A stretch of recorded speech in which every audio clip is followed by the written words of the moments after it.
All right, it is 6 o'clock according to our new clock on the wall, which I didn't even really notice, but nice clock. Welcome all to this joint meeting of the Clovis City Council and the Clovis Planning Commission. Folks that are in the chamber, welcome, and those joining us online or on the phone, we're glad that you're here tonight. So I'd like to start this meeting by calling it to order and asking Councilmember Bessinger to join us to lead us in a flag salute. And then when he's finished, if we can remain standing, please. Join me in saluting our flag. I pledge allegiance to the flag of the United States of America and to the republic for which it stands, one nation, under God, indivisible, with liberty and justice for all. So I'd like us to stay standing, if we might, just for a few minutes. I want to take a moment to have a moment for Officer Carrasco, City of Selma. And I think I'll probably cry. In the dailiness of our everyday lives, we do our ordinary things. We come to a meeting, we go to Costco, and all of that, and that family's lives are never going to be ordinary again. And so I want, as a community, to just take a moment and reflect on his life and send him off with our prayers and our wishes. I want to read what the city posted, because I probably can't get through it if I don't read out loud. The City of Clovis is heartbroken at the loss of the Selma police officer today, Officer Gonzalo Carrasco. We mourn for the officer, for his family, for the Selma Police Department, and for the entire community. We all lose a piece of ourselves in the face of senseless acts of violence toward those who stand up to protect us. Law enforcement is a crucial, noble line of work which has become increasingly difficult and dangerous in the past few years. We pray for peace for all who knew, loved, and worked alongside the officer, and we offer our support to the Selma community for any needs they might have today and in the weeks and months to come.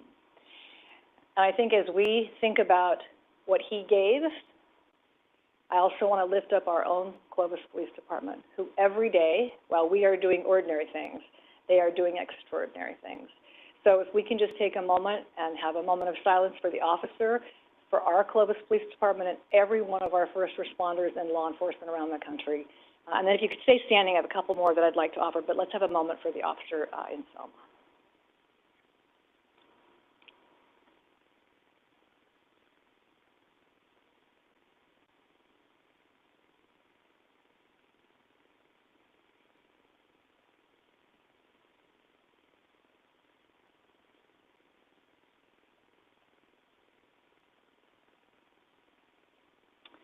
Thank you so much. Now, in the same sort of somber vein, I'd also like to have a moment of silence for Vern Barkman. Vern was a longtime Clovis resident. Many of you know Vern. His wife, Judy, lived behind City Hall here in the house with the 6 or 8 blue chairs around the tree, a gathering place for people for many, many years in the city of Clovis. And they were longtime volunteers. I had the privilege of serving with Judy on the Planning Commission, so she was an early Planning Commissioner, had a big impact on my life. And Vern was such a devoted civic leader. He served as our representative, now get this, on the Consolidated Mosquito Abatement Board for 36 years. Talk about a board that has there's no fame and glory in the mosquito abatement, except we all are grateful they do their work. But for 36 years, Vern steadily and steadfastly served and represented our community. It's really hard to find 36-year volunteers anymore. So he made a huge difference there. He also was a rodeo director, a rodeo member and director. I had to do the math, for 54 years. Joined the rodeo board in 1962 and retired in 2016. And by his own admission, it was really his favorite board. I don't know how we could choose the rodeo over mosquitoes, but apparently he did. But a really long-time rodeo volunteer and just a wonderful kind of embodiment of why Clovis is a special place. And the chance to know Vern was really such a gift. He sat in the back row where Chad is sitting right there. So if he was here, you'd have to move, I'm just saying. And he'd come in, he'd sneak in, probably close to the door so we could leave early. Good call. And he came to every meeting for a long, long time. He just walked across the parking lot from his house. So he was really an important part of our community. So for Vern, and his wife Judy passed away in 2021, so if we might have another moment for Vern and what the difference he made in this place we are all enjoying today was because of people like Vern. So if we could just have a moment for Vern.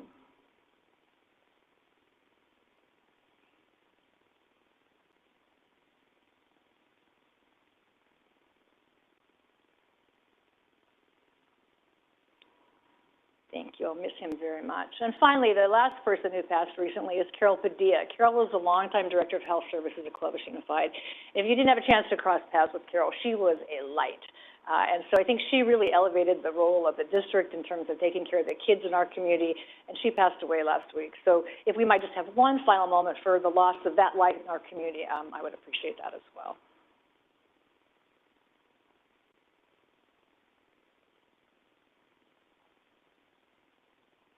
Thank you so much.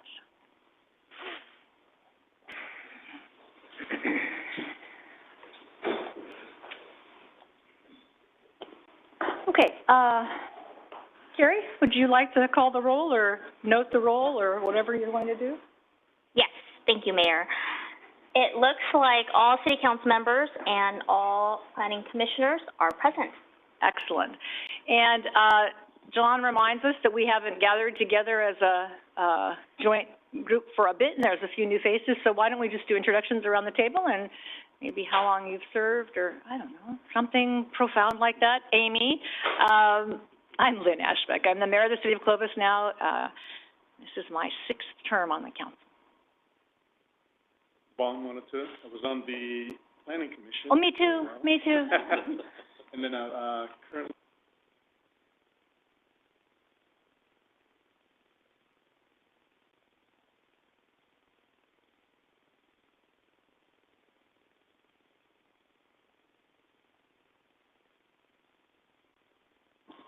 Diane Pierce, 2 months on the council. Yeah. Scott Cross, City Attorney, for what, almost 2.5 years? Andy Hausler, Assistant City Manager, been with the city for 17 years. John Hull, City Manager, been with the city for 23 years, City Manager for 1 year. Renee Mathis, Planning and Development Services Director. I have been with the city for 22 years. I have been Planning Director for 2 years. Hi, Dave Merchant. I have been with the city as a city planner for just about 3.5 years now. New to our family table tonight. Thank you very much. I'm Ben Ritchie. I'm a principal at De Novo Planning Group, and I'll be here talking to you in greater detail about your general plan. Welcome. Paul Hinkle, Planning Commissioner, been on the Planning Committee for 5 years, and was part of the planning of our general plan. That's what got me started in all this. And then Mr. Long got me involved as a Planning Commissioner, and I've enjoyed it ever since. Excellent. Amy Hatcher, Planning Commissioner, 11+ years. The veteran is what we were laughing about earlier. Nice job. Brandon Bedstead, my 2nd term, 4+ years. I think my 1st term wasn't quite 4 years. I assumed for someone else, but for just a little over 4 years now. Thanks. Great. Alma Antuna, been a Planning Commissioner for about 7 years. Started with the Central Clovis Pacific Plan. Fell in love with, I loved my city before that, but fell in love with the process of planning. That was probably in 2013, 14, and been here since. Excellent. And I'm Mike Cunningham. I've been a member of the Clovis Planning Commission since 2016. Just currently elected into the chair position on this past month. Excellent. All right. Well, welcome all. Thank you to our planning commissioners for your service. I started there too. I always forget to say that, but yeah, it was a good start. It was a really good start. So thank you. Welcome. Appreciate what you do. Because I know you don't do it for the same either, do you? Or the money? No, I'm all for the money. It's all for the money? Okay, that scares me. All right. So, public comments. This is an opportunity for members of the public to address the City Council on any matter within our jurisdiction, within our jurisdiction that is not on our agenda. We ask that you limit your comments to 5 minutes or less, but we invite you to the microphone if there's anybody who has something they would like to offer to the council. Please.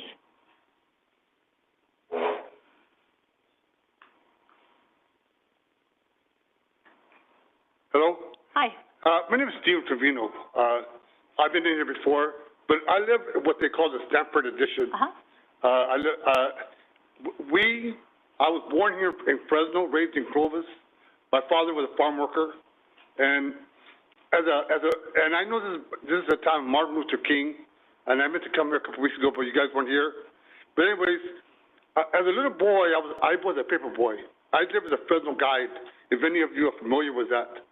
And as a young boy, I used to deliver the newspapers around the neighborhood. And this was back in the 60s. This is when Martin Luther King was marching the streets. This is when the Vietnam War was going on. This is when Cesar Chavez was protesting around the city, around the country, I mean. My father was a farm worker. My uncle was a farm worker. And many of the people were in the Stanford Edition were either most of them were farm workers, and there were some Italian families, and there were some black families, and I remember riding around the neighborhood, and I remember seeing George Wallace for president stickers. I remember all these things that were going on during that era, and I was just maybe 10, 12 years old, you know, and I've always wondered, what does Martin Luther King have to do with me? And I remember going into my kitchen, my father, there's a picture of my dad sitting at a school desk. And you know what? That school where he went to,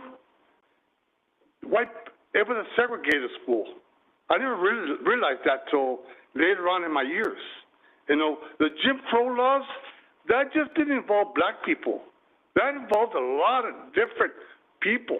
And during that time when I was growing up, one of the persons that stood out to me was Mr. L.V. Perkins. Mr. L.V. Perkins was a black gentleman. He worked for the city of Clovis, and he was a superintendent for the city of Clovis. And for a black man to be in that position during that time was a great endeavor. He used to coach football. He was a part of the Historical Society. He was a big man. He really was. And what I'm asking of the City Council today is there's a place right here at the end of Fifth Street where there's a curve. And I wondered if you would do us a favor of putting some kind of monument, not only to Mr. Perkins, but to either maybe Martin Luther King and to the farm workers who worked in this city and made it what it is today. You know, I watch the news every day. You never hear about the farm workers in Clovis. If you take a drive down Minnewawa during the 60s, there were thousands of acres. You hear about Mr. Smithcap and Pat McCuty and all these big farmers, the Hardin Ranch. You see the orange trees, there might be a couple left over at Clovis Community Hospital. And I remember, I'm a truck driver, I'm retired. And I remember talking to the Mexican men, he goes, yeah, they told me in Spanish, I've been there before, I used to pick oranges there at the Hardin Ranch. You know? And every time I see those orange trees, I always think, who picked those oranges? You know, 20 years ago, 30 years ago, who picked them? So I'm asking the City Council to please consider that. I've spoken to the lady of the Historical Society, and I can't remember her name, but if we can do that, I think it would be really grand for the city, because the Stanford Edition, I'm sorry, we're stepchildren of the city. We never get mentioned. When you talk about Wawona Ranch and Alta Sierra Ranch and all these different places, but we're never mentioned, you know? So. Thank you. Those were lovely comments and a really wonderful comment to Mr. Perkins. So thank you for bringing him back into this room. Your ideas actually are excellent, and I don't know if Sean Miller. So we have a group that. Where's Sean? Hi, Sean.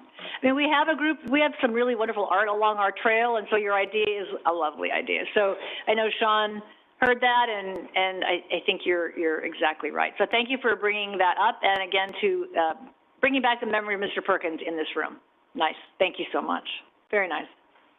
Anyone else with a public comment tonight? Please. Hi, my name is Michelle Lung, and I've lived in the lovely city of Clovis for 25-plus years. I'm a realtor in Fresno and Clovis, and I've noticed over the years that there are some issues with visual and functional integrity for many of the areas of Clovis that involve properties that are being annexed from the county to the city, or areas of home development and construction right next to properties on acreage located in the county. There's issues with the annexed areas and how the city of Clovis is dealing with these border areas where you have city and county right next to each other. So I first saw this in the Needs and Locan area several years back. There was flooding issues. Several homes were flooded, and when I got down to the bottom of it, a lot of the issues were related to, lack of proper drainage and not, some city requirements that caused problems. So that was when I first noticed it, and I had horses in the area, and my horses were getting flooded and standing in flooding water for 30 days at a time and no relief. But finally, there was some of the problems were resolved. My husband and I recently purchased a property located on acreage in 2021, and now these type of issues are personally affecting our own home right now. There does not appear to be consistent standards on fencing, separation of city and county properties, block walls and roads, things where the city and the county come together. Right next to my personal property, there was a fire lane that was constructed, that was required to be constructed for the Woodside development right behind my home. So I border my house on 8210 North Sunnyside is actually located in the county, and the city required that the fire lane be put through there, so that there would be a separate exit for the subdivision. The personal issue that I'm having with my property and my enjoyment of my property is the location and the fencing and the gates along that fire lane. They've caused some very difficult issues with how I use and enjoy my own property. One of the issues is that I had just pulled an ADU permit to build an ADU right next to my home for my elderly mother, and was in the process of doing that, and all of a sudden the fencing went up on this fire lane on my side of the property, which is what brought it to my attention. And now I have a construction bin that's stuck on my property that I can't get out because of the fencing that was put alongside my property. It's 8-foot chain link fencing. Now my construction project's on hold because I don't have access on that north side. But there's multiple issues with the fencing and how it's constructed and where the gates are going to be. I'm also a beekeeper, and I'm on the beekeepers Fresno County beekeepers list, so I do rescue and remove bees, and I keep bees there, and you're probably aware that they're endangered species. And I'm one of the very few people that does beekeeping that the city of Fresno calls me regularly through the water department and sometimes the police department.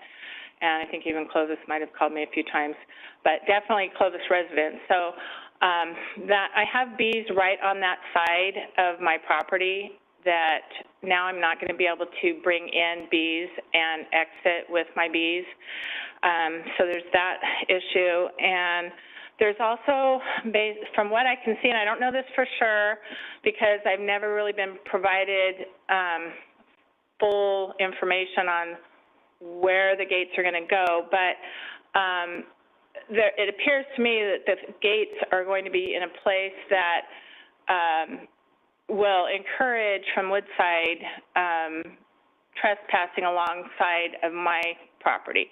And I have 3 horses there, and I have chickens and dogs and cats and all the typical, farm things. So it poses a safety issue for my animals, for liability and all kinds of things. So that's another issue for me.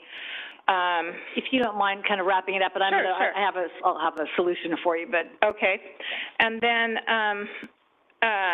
just that there's many issues and problems with that. So, I'd like to request that be put on the agenda for next week, and I would love to sit with any city council members that could look at, parcel maps and photos and things so that we could come up with a solution.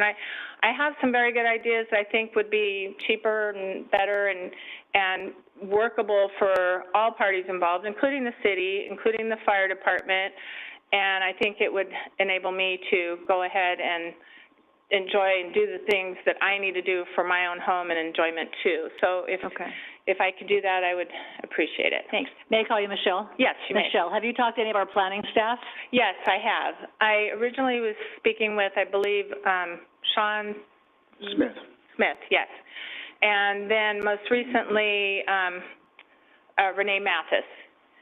She's the one in the mask. Yeah. So actually I don't have a solution, but we have them. So I wonder if maybe the city council is always here to talk to you, all of us, not at the same time, of course, but any of us are here to serve you, so if that's useful for you. But if you want people that can actually help you with parcel maps and lines and annexation and all that, it would be our staff experts. So if you've not met Renee. Which I've spoken with her on the phone. We have had recent dealings and conversations and things like that. I don't feel that my issues and problems are really being addressed or listened to. Okay. Which is why I'm requesting assistance from the council. Okay. So I'm not sure what we can discuss annexation broadly. We can discuss annexation specifically to your parcel. I'm not sure what agenda item we would put on our agenda. Just the construction and location of the fencing along the fire lane. Okay. That's what I would request. Mayor, if you don't mind, what I'd recommend would be that Ms. Lung speak with Mike Harrison, the city engineer, to get a few more details and possibly set up a meeting.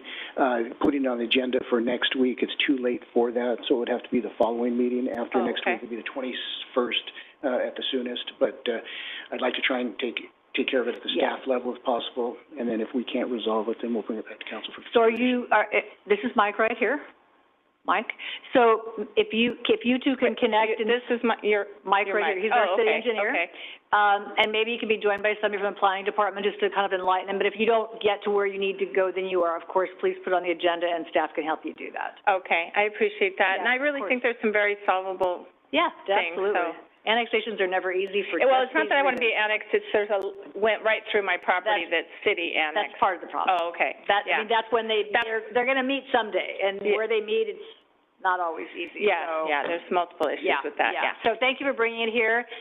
Connect with Mike. He'll meet you out in the. I certainly appreciate that. Course. Thank you so much. I appreciate it. Thank you for being here. Thanks for bringing it to our attention. Excellent. All right. Anyone else from the public having a public comment? Anybody online? No. I will, for the record, note we did receive a letter from Todd Fountain, who spent a day with the SWAT event with Clovis PD. He must have bought it at he got it at the Hubbard Barrow Veterans Day Golf Tournament, and thought it was a wonderful event, and wanted everybody that was involved to get a big pat on the back. So, well done, city, big pat on the back. So, thank you, Mr. Fountain, for writing that in. All right. We're going to get to our joint meeting here in just a second. Next up is ordinances and resolutions. With respect to the approval of these, the reading of the title shall be deemed a motion to waive a reading of the complete resolution or ordinance, and unless there is a request by a council member that the resolution or ordinance be read in full, further reading shall be deemed waived by unanimous consent of the council. The consent calendar, these are items routine in nature and that are acted on with one vote, unless somebody on the council has a request to remove any of these items that are here. Anybody on the council have any requests to remove any of the items, 1 through 12? No? Anyone in the public wanting to speak to any items 1 through 12 on the consent calendar? All right. Anybody online? No. All right. Seeing none, we'll bring the consent calendar back to the city council for a motion. Motion to approve consent calendar. I'll second it.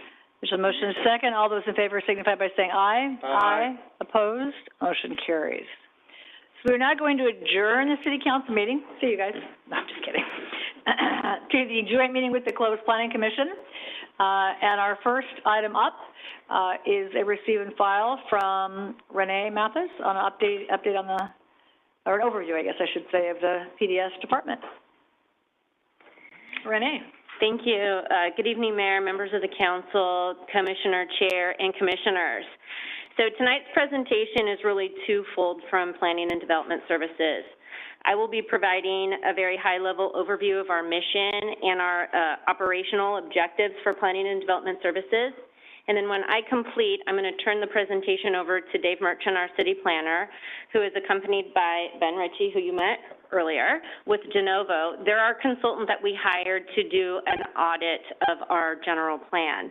The focus of their presentation will be to provide a review of our current general plan and then to really solicit feedback from both the city council and the planning commissioners on community issues, our challenges, and your priorities that will help us scope the RFP for our next general plan if council chooses to go out and update that general plan. So with that, I'm going to jump into Planning and Development Services 101.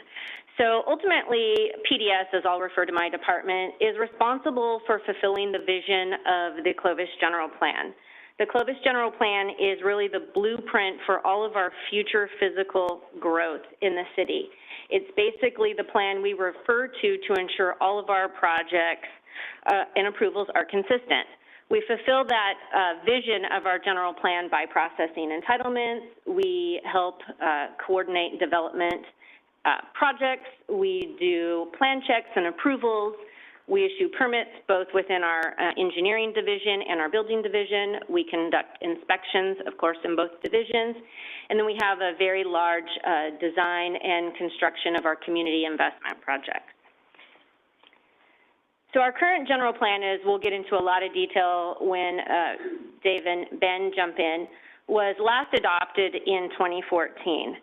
This plan, the vision of the plan is really a city that's committed to the Clovis community family, their needs, values, quality of life for all. This vision is reflected in how all of our development unfolds and all of the activities that we undertake. You see this vision echoed in our long-range planning documents. It really guides our land use and development. It is the backbone of our comprehensive framework that manages growth and development. It ensures our public facilities and services are efficient and effectively provided. And then again, it's also reviewed and updated periodically. Our last general plan did say that it's expected to accommodate 80 years worth of growth, but you can see I'm back here prior than 80 years, and so we're having to update it a little bit more frequently. So the Clovis General Plan really focuses on preserving and enhancing our existing Clovis community. That's the core of our city. We focus our growth outward into our sub-communities known as Loma Vista, Heritage Grove, in our northeast urban center. This outward growth is managed by having very high-quality, fiscally sustainable, and balanced communities that give us a nice mix of residential, commercial, and open space. Each of these urban centers are planned to be home to approximately 30,000 residents at full build-out. So in our Loma Vista area, we're approximately 70% built out. In our Heritage Grove area, we're just starting development. You've just really seen the beginnings of what can happen. So now jumping into the Planning and Development Services operational structure. My department is segregated into 3 divisions. I've got a planning division, a building division, and an engineering division. Organizationally, we have 66 approved positions. 62 of them are full-time, 4 of them are part-time. We currently have about 7 vacancies, and believe it or not, that's a really low number considering what has transpired over the last handful of years. 4 of those 7 positions we're actually keeping vacant, and we're going to look to potentially fill those next year. Our operations and maintenance budget. So in 2012-13, Planning and Development Services became an enterprise fund, meaning we collected fees to cover the predominant core services that we provide. We do receive approximately $300,000, or I shouldn't say approximately, we receive $300,000 in general fund support every year to cover our non-fee-based services. Those services are predominantly focused on traffic-related studies. We also provide some general technical support in terms of like GIS. Our current approved budget for 22-23 is $16.3 million. So now planning and development, or I'm sorry, the planning division. So the planning division is led by Dave Merchant, our city planner. It has 10 budgeted positions, and again, they're the front end of all development activity that's coming into the city.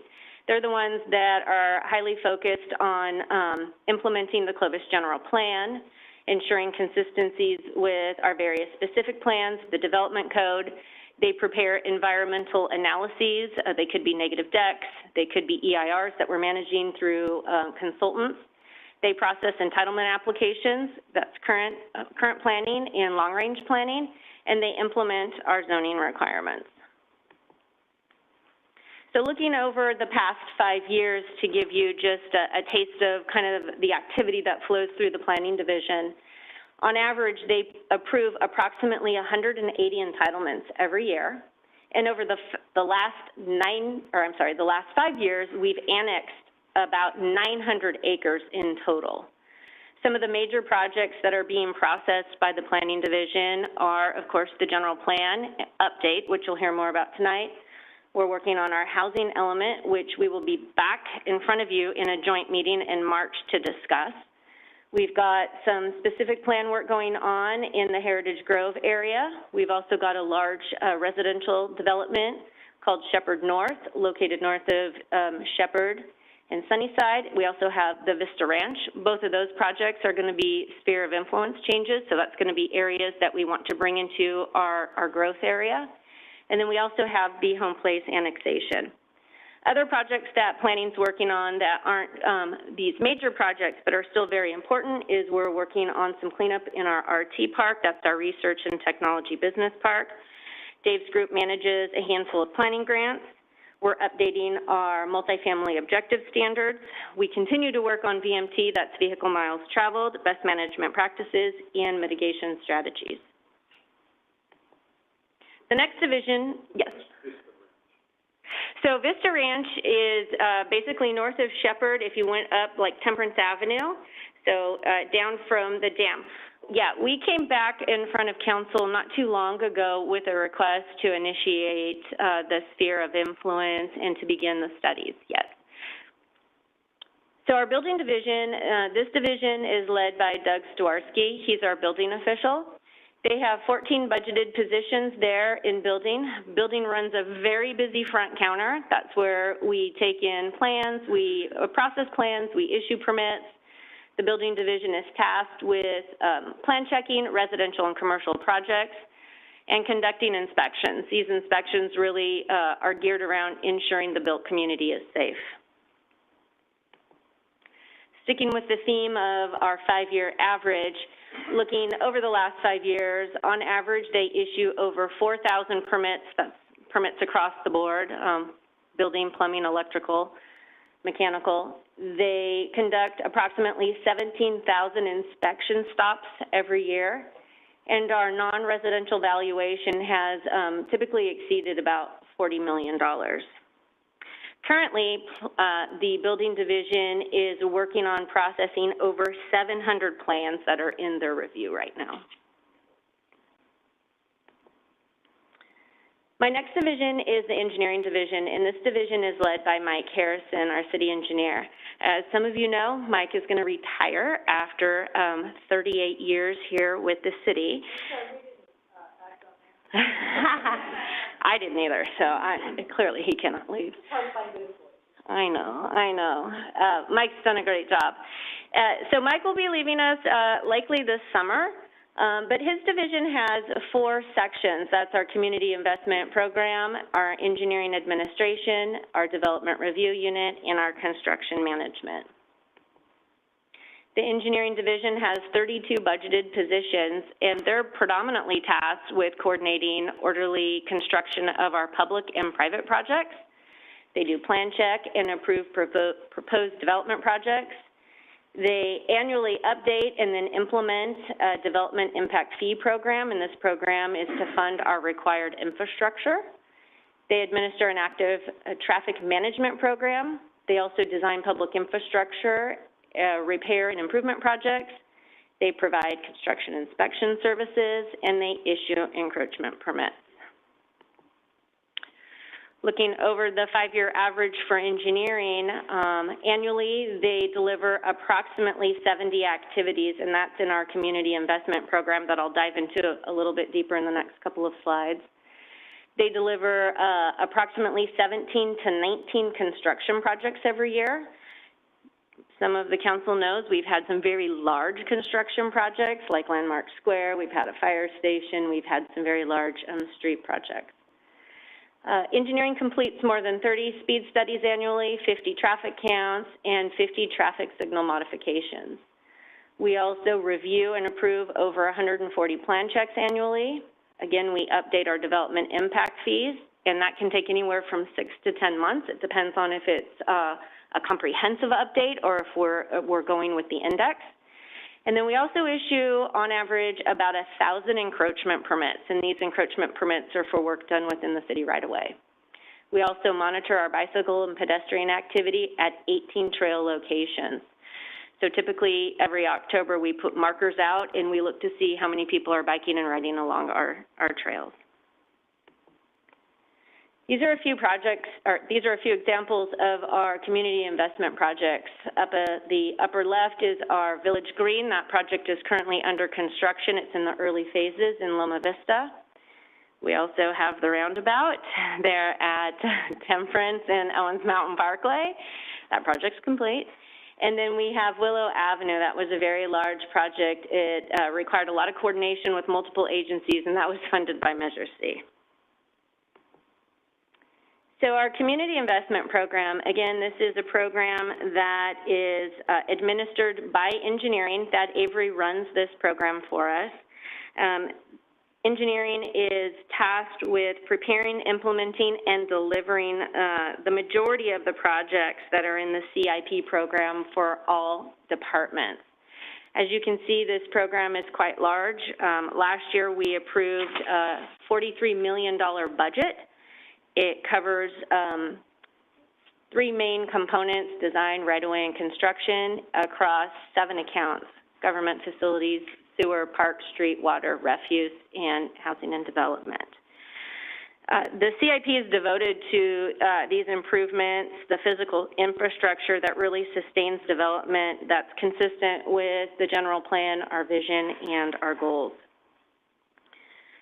The revenue sources that fund the community investment program are predominantly the enterprise funds, which are sewer and water fees, some grants and contributions consisting of federal funds. We've got Measure C in there, and gas tax, excise tax in our housing and community development funding, and then our fund balance. And our fund balance is our unspent gas taxes from previous years.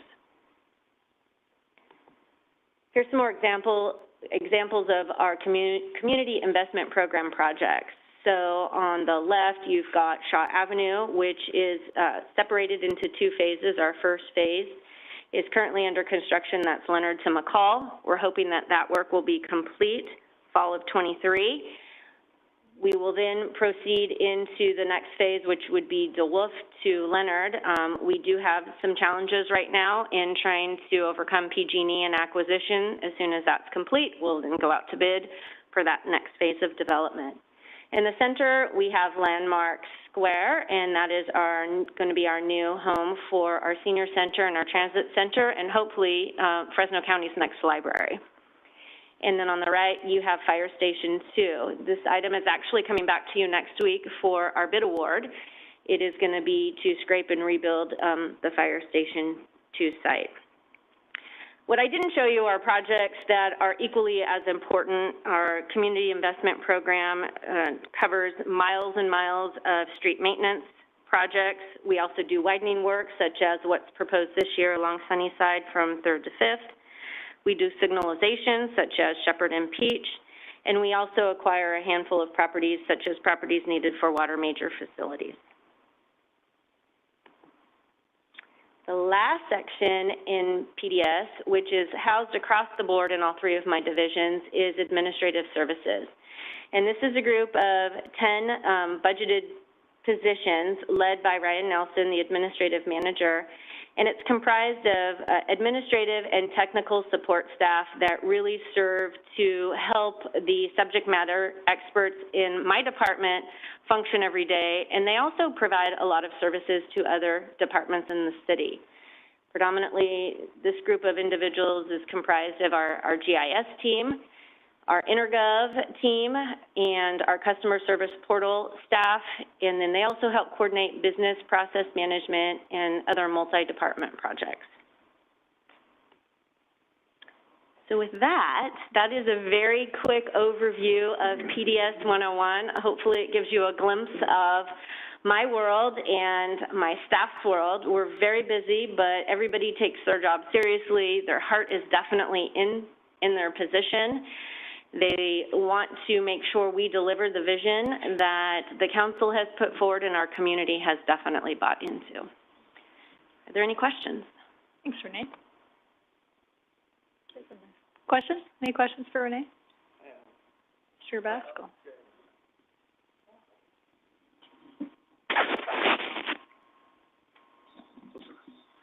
So when it comes to, you mentioned Measure C several times throughout the course of this. How much of an impact is not having Measure C going to have on us, or is that a more in-depth question for something else later? So we received... A lot, and yes. Yes, Lynn would know, because Lynn sat on the committee for the extension of Measure C. So Measure C is divided into a regional program and then a local program under the current measure. So our regional projects, such as Shaw Avenue, Willow Avenue, we have been able to receive those funds. Those types of projects obviously would not be funded. Those are projects that provide a regional service across communities. Our local program, we receive a handful of millions of dollars, and they are spread across programs for bike and ped, street maintenance. We've got a flexible account, and so we would lose those funds. Those funds are typically used in areas where we cannot get grants, so in our local roads and neighborhoods, versus like the grant funds we receive from COG to do more work on our collectors and arterials. So we would lose, I want to say it's $3 or $4 million. Yeah, that's what I'm saying. I think it's about $3 to $4 million that we would lose just for Measure C on the local program. But projects such as Shaw Avenue, I mean, that's a regional program, and that's $10 to $12 million. It would have a huge impact. And I think it may not be a general plan item, but I do think it's something we need to account for, that if Measure C goes away, we need to think about how we're going to fund that as a community, as a Clovis community. Thanks. Any questions for Renee? Esteemed Planning Commission, any questions for Renee? Okay, so at this point, I'm going to turn the presentation over to... Oh, wait, hold it. Anybody from the public want to comment on the overview of planning and development services? There will be a test later. You're all taking notes, I hope. Jeff? Okay. Dirk? Todd? Huh? Okay, fine. All right. Oh, he gets up now. He quickly runs out the door like, no questions. All right. Anybody online, Carrie? No. All right, thanks. All right. Sorry, Renee. Go ahead. Oh, our next item, sorry, for different items. The next item is related to the previous item, and that is to discuss and provide feedback on community priorities as they relate to the Clovis General Plan and the potential initiation of a general plan update. And Dave, looks like you're going to kick this one off. Yeah? Thank you. Yes. When we introduced ourselves, I mentioned that my tenure with the city is about 3.5 years old. So I started in August of 2019, and our general plan was just turning 5 years old that month.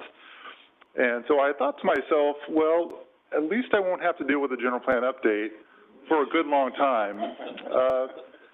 I think it's fairly common, and Ben, I don't know if you would have a different number, but general plan updates typically on somewhere between a 10 and a 20-year time frame.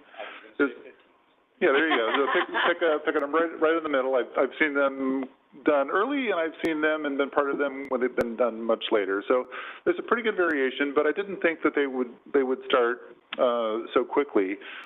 Really, by the end of 2019, just a few months after I arrived, there were already whispers about, well, maybe we should look at a general plan update. We were seeing some issues that we hadn't expected while we prepared the current general plan. Lots of changes in state housing law. There was VMT. There were lots of routine requests for increase in density.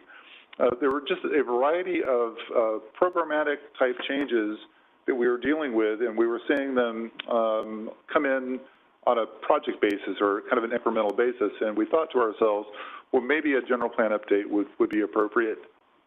If you were tracking it, you would have probably even started to see in the budget that we programmed some dollars to initiate a general plan update. Well, as COVID hit, we kind of took some baby steps forward and tried to develop a program as to how to proceed. We ended up talking with some of the other cities in the valley and kind of extended areas around the state to see what they were doing. We brought in several very well-respected consulting firms to kind of get some recommendations on how we might proceed.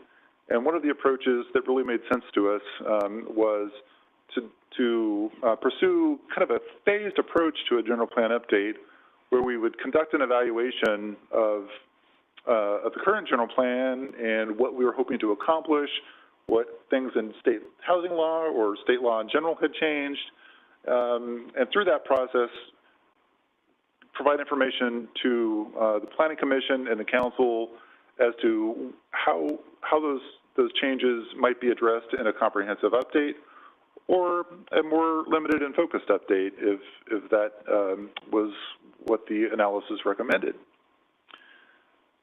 Fast forward to May of 2022, the Council kind of kicked off that process by approving an agreement with De Novo Planning Group to perform this initial phase that we're calling a general plan review, or sometimes we call it the review and audit of the current general plan.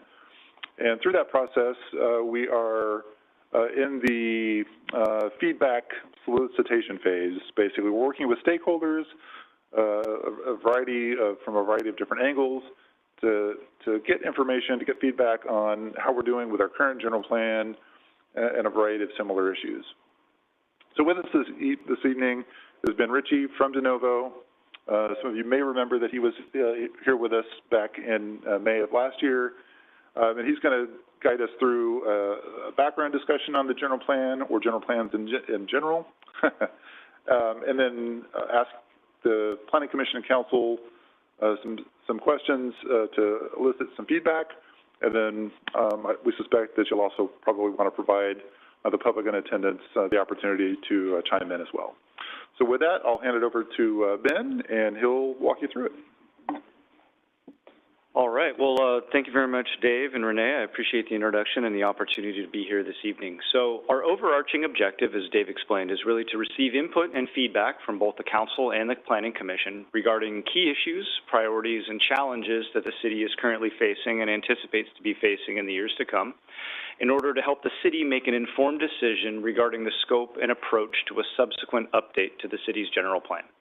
And I've been doing this for 20-plus years. I've had the opportunity to work for communities from the Bay Area all through the Central Valley to tiny agricultural communities to Santa Clara County, San Jose adjacent Bay Area cities, and I've been involved in a lot of general plan updates.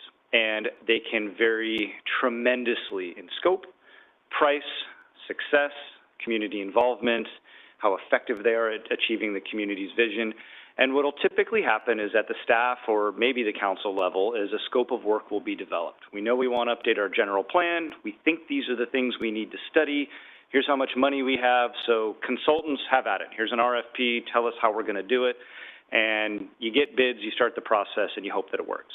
And what the city's embarking on with this is to make sure that you right-size your scope of work. Spend enough money to get the outcome that you desire. Don't overspend so you're studying things you don't need to really look at. Understand what's important to you so that when you actually embark upon the process of selecting a consultant, developing and refining their scope of work, you're getting it right. You're getting the most bang for your buck in a targeted, thoughtful manner. So that's really my marching order for this current contract that I have with the city, is to help you tell me, for me to understand where it is that you want to go, provide some input on how well your current plan may or may not be serving those goals, what's changed in terms of state law, and basically where are you now and where do you tell me you want to be, and what does a roadmap to get there look like? So when you embark upon this process, you have a successful outcome. So this meeting overview, it's going to be pretty concise, and then what I'm going to do is stop talking and ask some questions and do a lot of listening, because I'm really here to listen this evening. So provided a brief context for our current work effort, I'll give a little bit of a general plan 101. I can tell already that a number of members of this Planning Commission and Council are intimately familiar with the general plan. You may have been involved with the last general plan update. And then I know we have some new members that may not have had the pleasure of delving into the world of planning, and general plans may be a newer, slightly obscure topic. We'll talk a little bit about what goes into updating a general plan. I like to equate it almost to building a house. There's sort of a process. You grade the pad, you put in the foundation, you frame the walls, you put on a roof, plumbing, electrical. That's sort of the same process on paper, no matter what kind of house you're building. And as we all know, there is a huge variety in the types of homes we can end up with by going through that basic process. And then we'll get to a roundtable discussion of our issues, opportunities, challenges, and priorities as a community. And then I'll talk about the next steps going forward to get our summary report, which will hopefully be a tool for the Planning Commission and the Council to direct staff on whether or not to proceed, and if so, how to proceed with the general plan update. So as I mentioned, our current work effort, my firm has been retained to help the city identify strategies and approaches for a subsequent general plan update.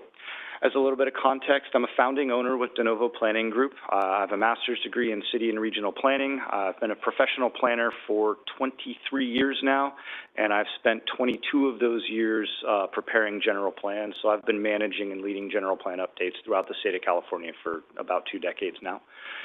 So some of the questions we're going to be asking, really the heart of my current assignment is, what's the city's vision and priority for itself, and how well does your current plan achieve those objectives? What changes are needed to comply with state law? Dave touched on it. Housing law is really the big ticket animal. Or big ticket item. There's, increases in density demonstrating, or animal. It's, we could have a whole nother meeting digressing into that topic. So yeah, there's been a number of changes to state law since your last housing element was adopted. And then in terms of how you spend your resources most effectively to achieve your objectives, what does a scope of work look like? And so our objective, our end product is going to be a pretty detailed report with a lot of appendices talking about here's what we heard from the stakeholders, staff, council. Here's a summary of state legislative changes and how your current plan does and does not comply with that. Here's a punch list of the types of things you might want to study, a little bit of discussion on costs and pros and cons with each of those types of study options, and hopefully give you a very useful tool so that the Council and the Planning Commission can decide what your approach looks like to a general plan update. And I do really want to clarify and emphasize this evening is not meant to solve all those problems. It's meant to ask those questions and get the feedback so that I can return to the Council and the Planning Commission with some recommendations and additional feedback. But I'm not intending to walk out of tonight's meeting saying, well, we've got all the issues and here's how we're going to solve it. So All right, so in terms of the process we're currently undertaking to get to this work product I just referenced, we've been engaging in a variety of stakeholder outreach, so we've been talking to the building community, the business community, various service providers. We've provided opportunities for kind of phone and discussion interviews, surveys and forms to fill out. We've had meetings and discussions with department heads, and now we're here this evening with the Planning Commission and City Council. We've prepared a written summary of the various regulatory requirements that have changed since your last general plan and how your current plan does or does not comply. All of this is leading to our next write-up of what we see as the key issues that we'll be identifying. Here's what you told us, and we'll develop strategies and recommendations, all of which will be packaged into a final report. So this will not be the last time that you see me. We'll come back with that final report, and I very much look forward to a robust discussion. So we'll have, it's not going to be a report that says, here's what I heard, therefore, here's your perfect scope of work. It's going to be an outline of, here are the various tools and approaches you may want to consider. Here's a pros and cons discussion of each. Probably some recommendations in there, but ultimately it'll be up to the Planning Commission and City Council, and I'll provide feedback and answer questions on kind of pros and cons of various approaches. So, a little bit of a general plan 101 for those of you who do not have the pleasure of working. Question on that process. Will it go first to Planning Commission with the scope and then us, or will it be a joint meeting? Do you know how that's going to work? So is there like a two-step in which the public can come in twice to sort of voice, or is it just one step with us again? I think the short answer is we don't have a specific schedule or a decision on whether to try to work on another joint meeting. I think we have placeholders in our scope with de novo to go to each body respectively. We'll just kind of, as that approaches, we'll see what makes sense in terms of both the work product and the scheduling.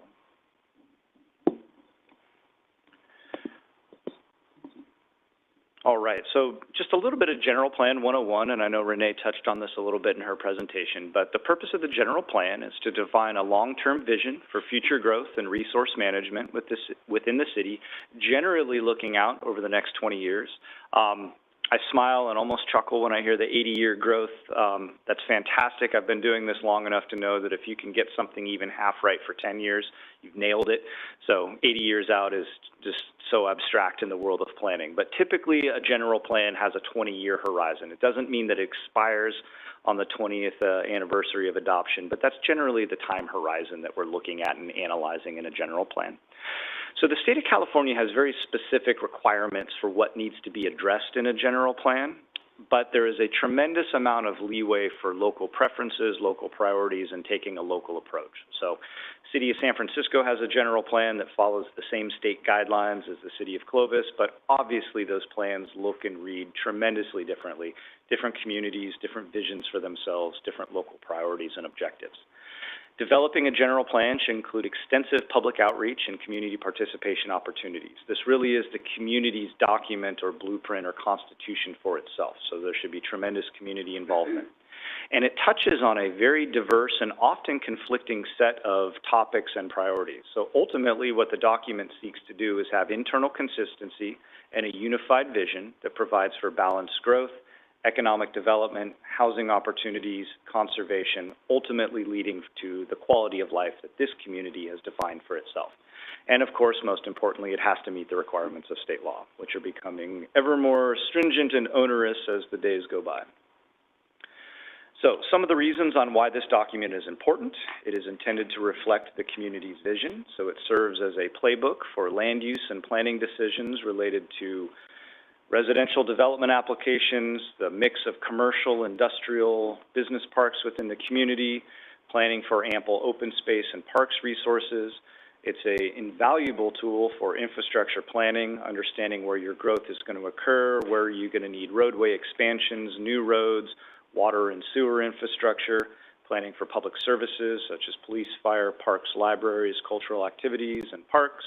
And of course, resource conservation, so clean air, protecting sensitive habitat, biological resources, ground and surface water quality, and agricultural resources, just to name a few. It's tremendously important in terms of the city budget and capital investment coordination. It helps strategically identify budget and capital investment priorities based on realizing the general plan's vision. It helps to serve as a management tool used by staff and the various decision makers before us today. And it provides guidance regarding major documents and investment decisions related to the city's economic development strategy, capital improvement program, and various utilities master plans. Another very important aspect of the general plan is it provides consistent, uniform city direction. Councils come and go, planning commission seats turn over. What this does is provides a unified direction or trajectory on where the city is heading. So that helps provide consistent policy direction over time, provides direction to staff on how to implement and prioritize city policies. It helps to streamline development applications that are consistent with the general plan and the city's vision.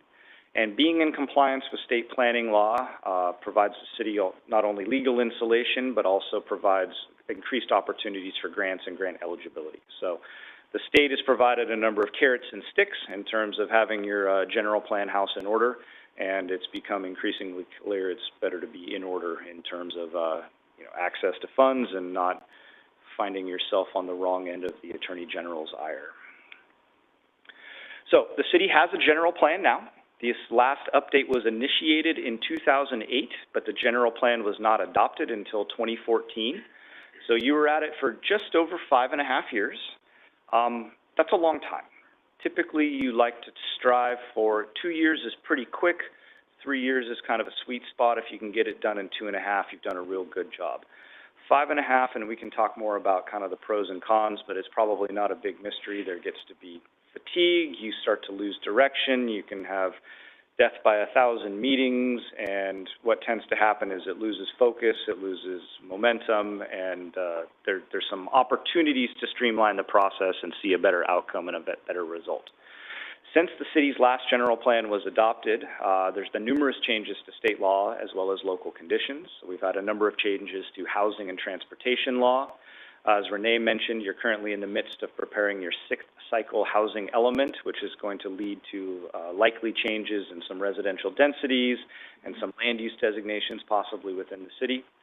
There are some environmental and land use constraints within your sphere of influence and portions of the city limits where you had initially targeted for future growth under your existing general plan that may not be feasible for development as you move forward based on environmental constraints. You've had a number of development and annexation requests related to your sphere of influence, applications for general plan amendments. There's been challenges with water and infrastructure planning and financing and funding for that, of course. And also you have various shopping centers that are in need of redevelopment and rehabilitation. So all of this has led staff to, and the council and the planning commission to embark on this opportunity to kind of self-audit and self-reflect to see if it might be time to do an update to your general plan. So the state of California mandates that every general plan include 7 mandatory elements or topics, and these can be combined, 2 topics can be combined into a single element. But every general plan is required to address land use, circulation, housing, open space, conservation, safety, and noise. So those are the big ticket items that are required to be addressed, all of which are currently in your existing general plan. Each city or county in California also has the discretion to include optional elements, and there's a very diverse, wide array of topics that can be included as optional elements. Once they're adopted into your general plan, they hold the same policy weight as all the other elements, so there's not the Tier A and the Tier B. It's all just policies and actions within your general plan. So your existing general plan includes the optional elements of economic development, public facilities and services, and air quality. A quick question, if I might. Where does the element of health fit into the general plan? It touches a little bit in safety, it touches a little bit in open space, touches a little bit in public facilities, maybe a little bit in air quality, but is there not a specific sort of the health of a community element? That's a fantastic question. Different communities have chosen to address that differently over the years. So you touched on it very accurately. So health means clean water, clean air. That's typically addressed in the conservation element. Health also means having access to recreation parks, walkability, so sometimes it touches on it in circulation. Do you have bike lanes? Do you have pedestrian access to various places within the community? A lot of communities view economic development as a component to health. Do you have access to high quality, high paying jobs? Housing is considered an aspect of health. Do you have access to safe safe, supportive, affordable housing within your community. A emerging trend over the last 10 years is for general plans to include standalone community health and wellness elements. What they often do is they provide a compilation of those elements and topics that I just touched upon, provide kind of a central clearinghouse for those, and they augment those with, here's what we mean in terms of community priorities for education. It might be anti-drug or tobacco initiatives. It might be one step further, getting into issues of social justice. We've also had new topics emerge for the state of California, new requirements related to the topic of environmental justice. How are we dealing with disadvantaged communities, communities that may have language barriers, communities that may be located within food deserts and don't have access to healthy, nutritious, affordable foods, communities that may have been disenchanted or had difficulty participating in the civic process. And so there is a mapping tool in the state of California to identify disadvantaged communities, and if you have concentrations of them, there are policy requirements that you need to address. And then I've also dealt with a number of communities that said, wow, we weren't technically mapped as a disadvantaged community, but these things are all very important to us. And so what we've been seeing in the last 5-6 years or so is the preparation of standalone environmental justice and community health and wellness elements. And sometimes those are just sort of a summary of what we've already addressed in the plan, and other times they really go, you know, leaps and bounds further. And that's a prime example of how different communities get to articulate and define what's important to them. So very candidly, I work in some communities that are like, hey man, the state says we have to do this, put the right buzzwords in, check the box, we're good to go. And then I've worked in other communities that said environmental justice and community health are of paramount importance to us. I want a cutting-edge policy approach to how we're going to deal with that locally. And so that's really where this community participation, involvement, and a vested interest from the council and the planning commission is going to make sure that whatever general plan you prepare is going to be yours, and it's going to reflect what's important to you. And that really dovetails into our entire purpose here. What's important? Where do you want to spend your resources? What do you want to focus on? And how do we craft a plan that's going to really reflect your goals and values? Seems like, I mean, so I'll weigh in on that later, but I mean, we're also trying to create a future on land that may not have anything on it today. So I think we want to make sure we don't build those, or we don't create a plan that allows those things to emerge too far from X or no trail, or, you know, so I think we have to be, what we have now is one thing, what we want in 30 years or 20 years or 80 years is something different, so. And that's the art and the science of crafting a good general plan. So part of your vision might be, look, we want a lot more housing and economic development opportunities, and to do that, we're going to envision growing outward. However, as growth occurs, we will ensure that services are extended, provided, connected. And so that's where maps and policies and actions and funding all dovetail to get you to the future you're looking for. Thanks, Ben.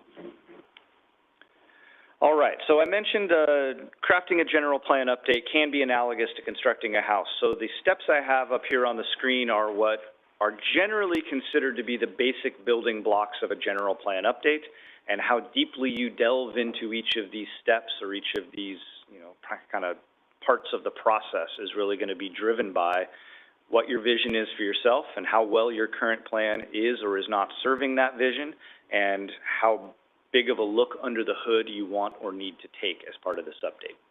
So we would typically start the process with an existing conditions report. We'll also call it a background report that'll document everything from here's existing community noise levels, here's what your current air quality conditions are, here's your current traffic levels and congestion issues, here's what you have in terms of parks resources, housing, things like that.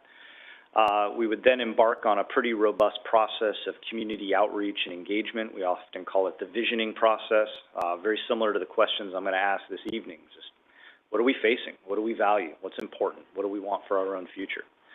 Those two steps are going to lead us to identifying some key issues and opportunities. So based on what we've heard and based on what we've studied, we see these as some key things we might want to focus on. Where general plans can deviate tremendously in terms of budget, time, and effort from staff and consultant and engineering teams is looking at land use alternatives. I'll go into some communities and they say, look, we're largely landlocked, we don't want to grow outward, we've got some vacant parcels, we think our land use map and our mix is good. We're going to stay here, we might tinker a little bit, make a couple targeted changes, but we're not revamping the map and the look and the feel and the growth of the city. And then I'll go into other communities that say, look, we have massive swaths of vacant land. We're not quite sure what we want to do with it. We think we want to grow outward. What if we annexed 2,000 acres? What if we added potentially 40 or 50,000 housing units?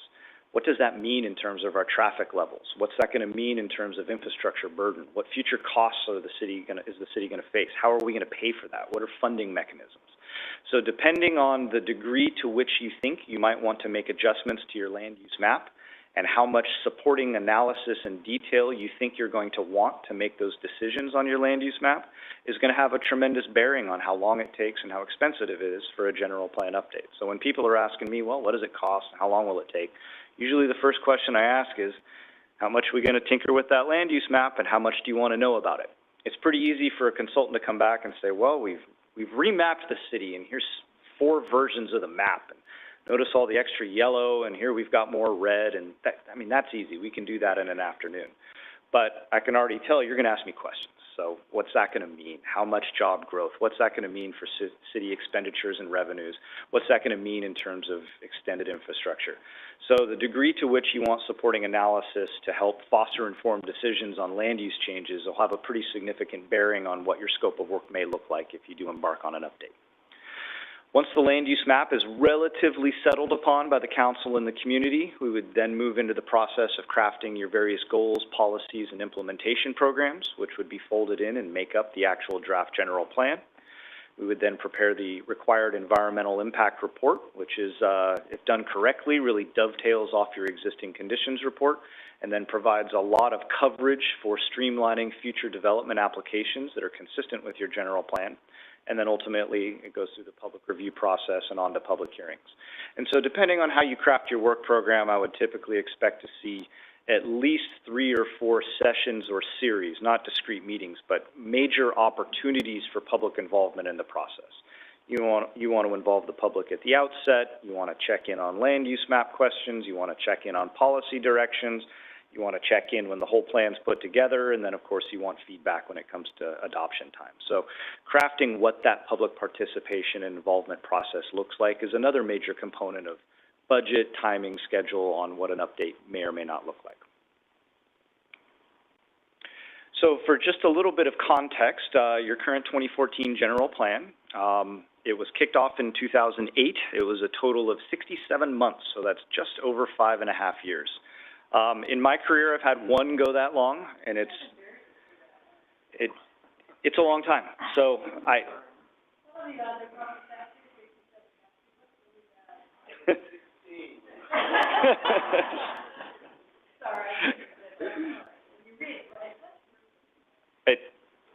and it is what it is at this point. But you worked with with that said, having read it, you ended up with a pretty darn good-looking general plan. So whatever the sausage-making process looked like to get from A to B, you have a good general plan. The question now is how much or if you need to tinker with it, and if you do, what that process looks like.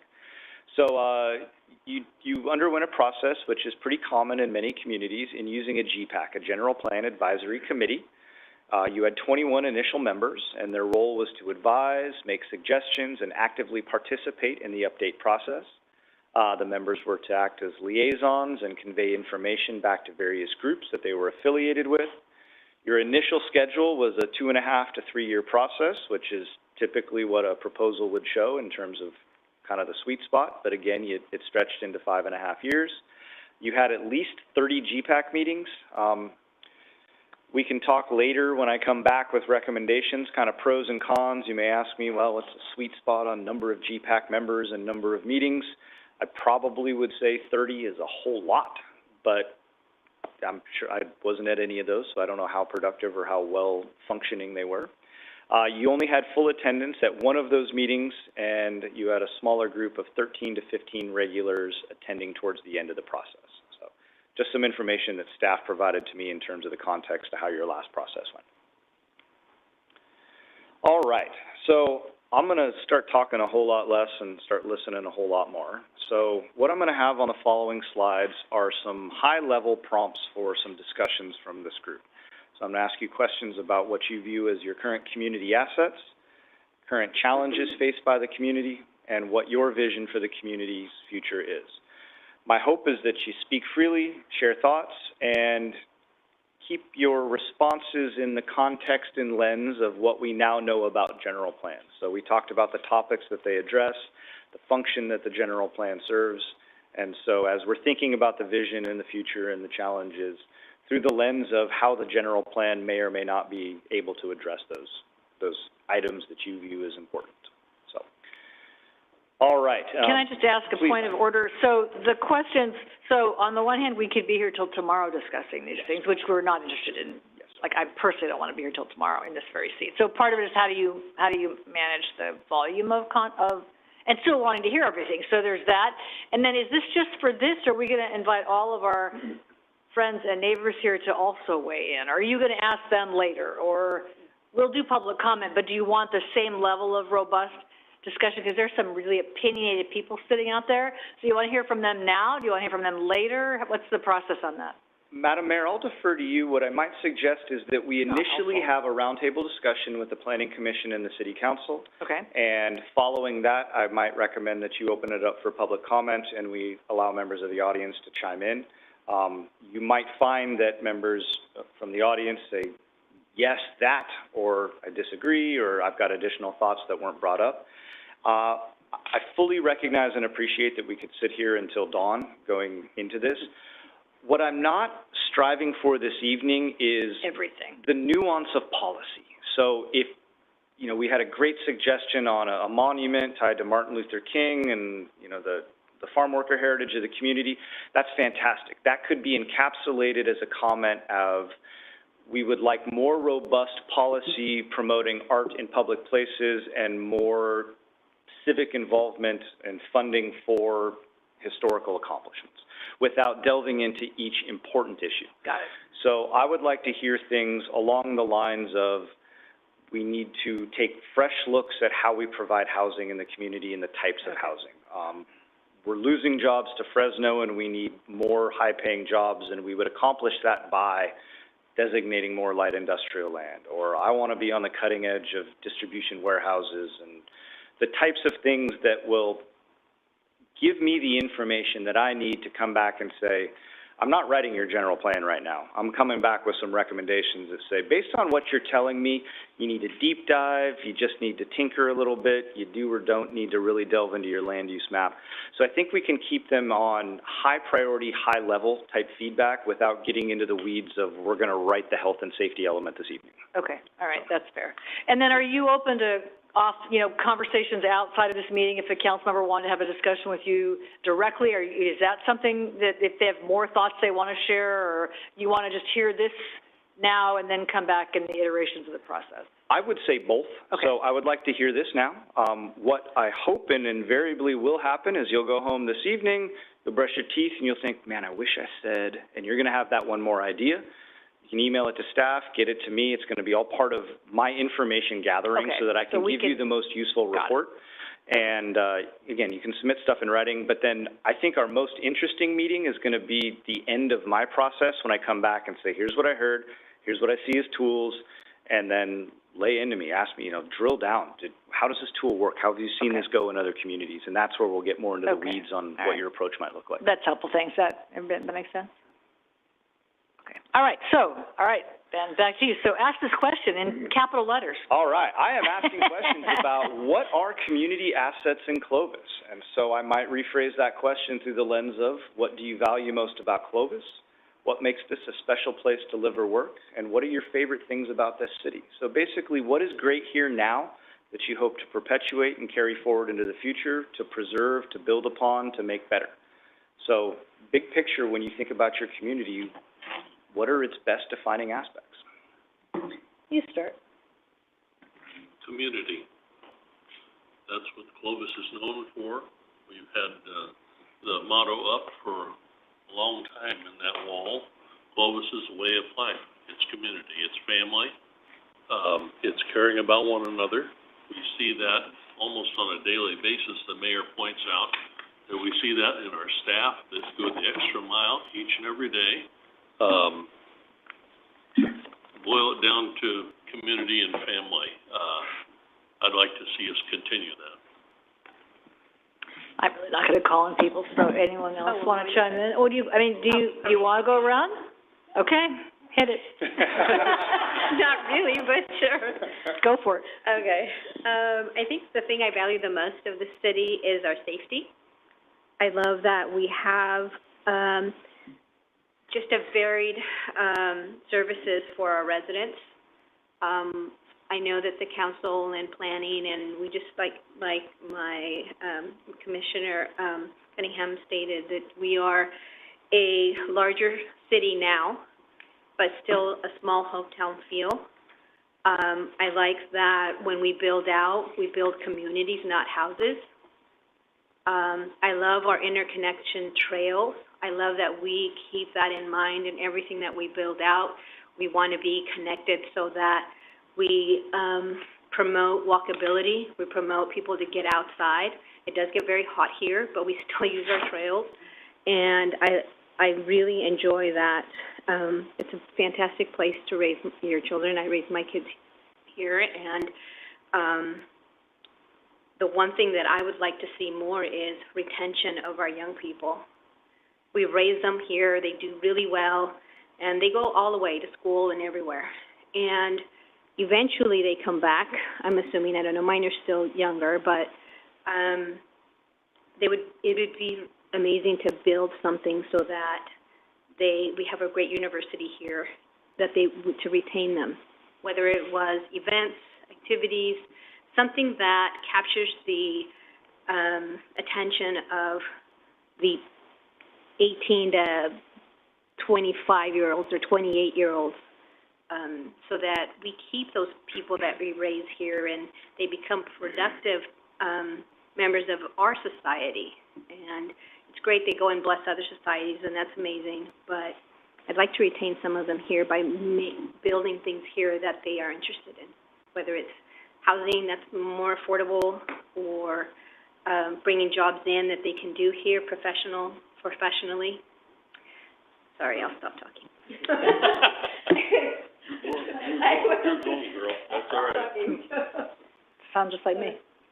Brandon. Well, I can't or won't be able to say it as eloquently as Commissioner Antuna did here. I wrote down a few notes, and I think between the two, they've summed most of it up. Safety, services, definitely key. I think, folks always, when they hear Clovis, safety and services resonate. We have remarkable, services that are provided here. Neighborhoods, the connected aspect, that was my key word here, connected. You know, we've done a lot to create these walkable, bikeable communities. Folks are friends, they're neighbors, they're family members, you know, and then there's the friends that become family, so to speak, and that all happens because of these communities that we're developing, and creating those opportunities for engagement within. I loved hearing earlier the blue chairs around the tree. We need that. We need places that people can gather and get together, not necessarily just within the neighborhood proper, but the adjacent mixed-use areas that accompany these developments, I believe is key for us to continue to invest in blending the housing elements with the retail services and other places to congregate. I'll probably save some of my other comments for later. I would like to see much more kind of big, mid-sized business, you know, come to Clovis. That's a tough thing for even Fresno in general to bring and retain a lot of these big organizations. But I think we're capable of doing that in due time here, bringing some of these very large companies within our sphere. So that's all I have. Thanks, Brandon. Thank you. Let me pause a second. Ben, is this what you're looking for? This is exactly what I'm looking Okay. for. And we'll All right. drill down a Make little sure. bit more. My subsequent questions are related to the challenges that you're facing and then your kind of big picture vision for the future. Okay. But All right. I'd say you're on point. Okay, just saying. Thank you. Amy? Since we're going in order. Apparently. I know. I didn't know. I would agree. I think primarily safety. We do a lot with a little. I mean, obviously, we could obviously do with more fire and police. So keeping the growth where the safety is still within the numbers and within where people feel safe and want to live here. I think we need to work harder and get better, even though I do value it, being more inclusive. Not just, culturally, but economically, socially, but we tend to not get the best rap for that, and I think we need to be more aware of that and be more inclusive, especially in our housing, get more affordable housing. I don't know where you can put it because nobody wants it in their backyard, but get some, housing. And I think keeping the community, even though we have different communities within the city, keeping the small town feel in all of those communities is kind of what drives people to want to live and work here. And having the hospital and the different programs where people do move here because of the services, because of the schools, because of the hospital, and getting those people to move and live here in the same area and not commute is one of our best assets, and we need to work at maintaining that. Thanks. Assets, Mr. Hinkle. What do you value most about this city? Well, I have some physical problems which have gotten me to view Clovis through a different lens. I had my doctor come up to me within 8 inches of my face, 10 inches, and say, Paul, you need an operation. It needs to be done within the next 90 minutes, or I'll have to put you on permanent life support. So I have a different view now on life. I've looked at Clovis through a different lens. Clovis has a very old population, and it's getting older. Hey. It's something we need to look at. You said like that. We have a 20-year window. I got to correct it, too. I was on the General Plan Committee, and I got on the Planning Commission in 2010. But we look at through the lens at a 10-year window. That needs to be increased to 30 years. Where are we going to be in 30 years? Where's Clovis going to be? I see it now. I see the older generation getting more visible. And we need to think about how we're going to handle them. Sidewalks in our communities. Well, we'll put them on one side of the street and not the other. No. We need sidewalks for wheelchairs, scooters, things like that. It's something that has to be there because they need to get around. We need to continue putting the little small shopping centers closer to these communities and stuff so that they can get to them in their wheelchair, not having to drive across town. They need to be more local. So we need to look at that and encourage development into these centers in the center of development and stuff so that it makes it easier because as you get older, I'm finding out, you're less mobile and you need to make things as easy as possible. So we need to look at that, I think, and look at who we've had in our town that's made it the way it is. Let's take care of them. Let's keep them here. Let's don't have them move to Texas. Let's keep them here in Clovis. So those are the main things right now that I'd like to see us look at. Thanks, Paul. And we're glad you're here. All right, we're going to zip all the way around the corner. Diane. You value most about Clovis? Yeah, so the whole concept of the general plan and some of those issues, housing and that, are part of the reasons that brought me to run for and fortunately be successful to join the council. So this is very interesting and important conversations to me, and I absolutely echo what our planning commissioners have said. One of my favorite things about Clovis is I think we've done an incredible job at valuing our heritage and a lot of what has made Clovis so incredible. We talk about that hometown feel, the community, whether it's events or whatever, but we also have done an incredible job at being forward-thinking and welcoming newer development and more modern-looking concepts. And half the people in this room are probably tired of hearing me use this analogy, but I look at what we see on Pulaski Street in Old Town, where you have all of the antique shops and the older businesses, but then it's juxtaposed with what's called SoFi or South of Fifth, with newer looking buildings and newer businesses. But the fact that those two things are joined and are always working in tandem with each other, and you're going from one to the next seamlessly, I think is a beautiful example of what our future could and should look like. Clearly, public safety is paramount in any community, and it is one of our calling cards, and so making sure that that is at the forefront of our considerations is important. But I think one of my favorite things is just the idea that it is a community in all aspects, and even when you see so much of our development, whether it's commercial, whether it's residential, whatever it might be, there's always local people who are involved in those things, and so there's always that kind of buy-in, and I think that's very important. And the work that goes into the planning and the implementation of those things always includes community input and being responsive to that input. And so I think that's something that we clearly are going to see continue with this process.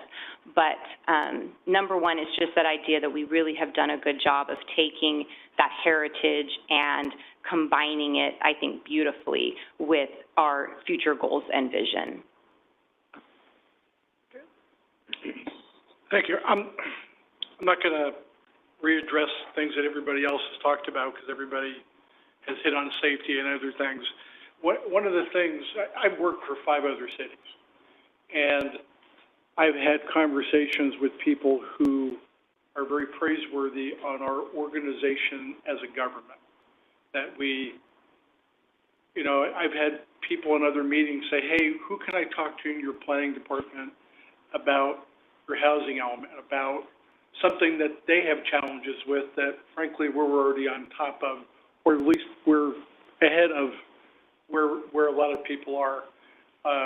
Our community interconnection with the trail system and things like that has given, you know, we have different, we call it a village concept, but we have different areas of town that are all connected, but people can still say, I live in Harlan Ranch, and that's where they live, where they walk, where they shop, where they do that. So we've become a larger city, which is an element of different little communities. That's one of the things that's kind of made us strong. I've written down a lot of our challenges, and I'll address that when we get to that. It's always easy to come up with those. Matt? Thanks, Bruce. Yeah, I would agree with what everybody is saying as well. A couple other things that kind of came to mind was traffic congestion and how do we get around that as we grow.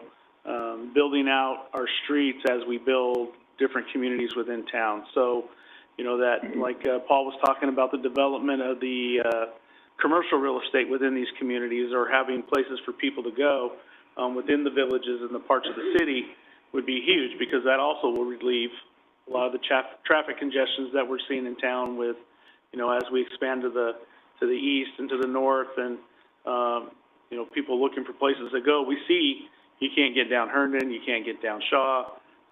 All these you know, streets are backed up with people going to grocery stores or whatever it may be. So while it's good that we have people going to those places, we still need to look at seeing how we can develop those communities a little bit, you know, to help with that part. The other, I also like the recreational ideas.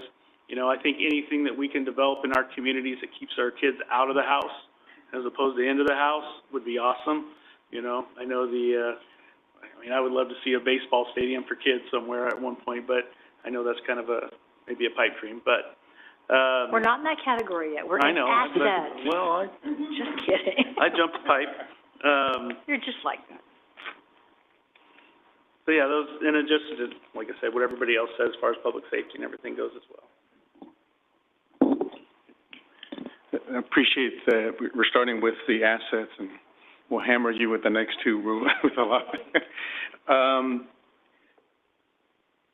I think we said people a lot, but the people we control kinda are our staff. And I think that is a major asset within the community, that they are responsive and they take care, whether it's the guy who picks up the trash to PD coming and because there's a big major crime. And so we have great staff. So how, that is an asset that we have. And our job as government, I've always believed, has always been good streets. The theory of keep the streets clean, the lights on, it'll be contagious. Because no potholes, they'll mow their lawn, they'll paint their house, they'll keep each other accountable. And we do a good job of keeping every street as clean as possible. I mean, I've sat on Measure C, and we get punished because our streets are at a level above all the other cities. But that is something we need to be proud of and to maintain, and that's a good asset that we have. Lastly, with community is we have great partnerships and collaboration, whether it's in business, it's in, the community. As I'm learning more, the churches do so much. We just have such good people, from medical to our veterans, to our schools, and to our businesses. And I say that we do a great job at developing the city, because what those guys have done, the developers have done, is they've developed a product which draws people who want that product. And because of that, automatically it's diverse. Clovis is so diverse because you can't go, Buchanan is where all the X live, Harlan Ranch is where all the Ys live and the Zs. No, you want to live in Harlan Ranch, you just go. You want to live down in Loma Vista, you go and you live there. And that is an asset that we have that I hope that as we continue to grow, that we maintain, where there's no color differences because it's all mixed. And we've done a good job of maintaining that. And the last asset I put down is, parks and trails, we already said that, so that's what I am. Should have been engineer. You have such neat handwriting. So yes, to all those things. Things that I might say just a little differently is, I like that Clovis has a distinct identity. We are not, by every definition, any other city in the valley. We are distinct. So I think the things that define us, however we make that list for you later, are important. And our distinction, I think, is important. I also think a little bit like Vong's comment, we have a culture, an expectation of competence and excellence.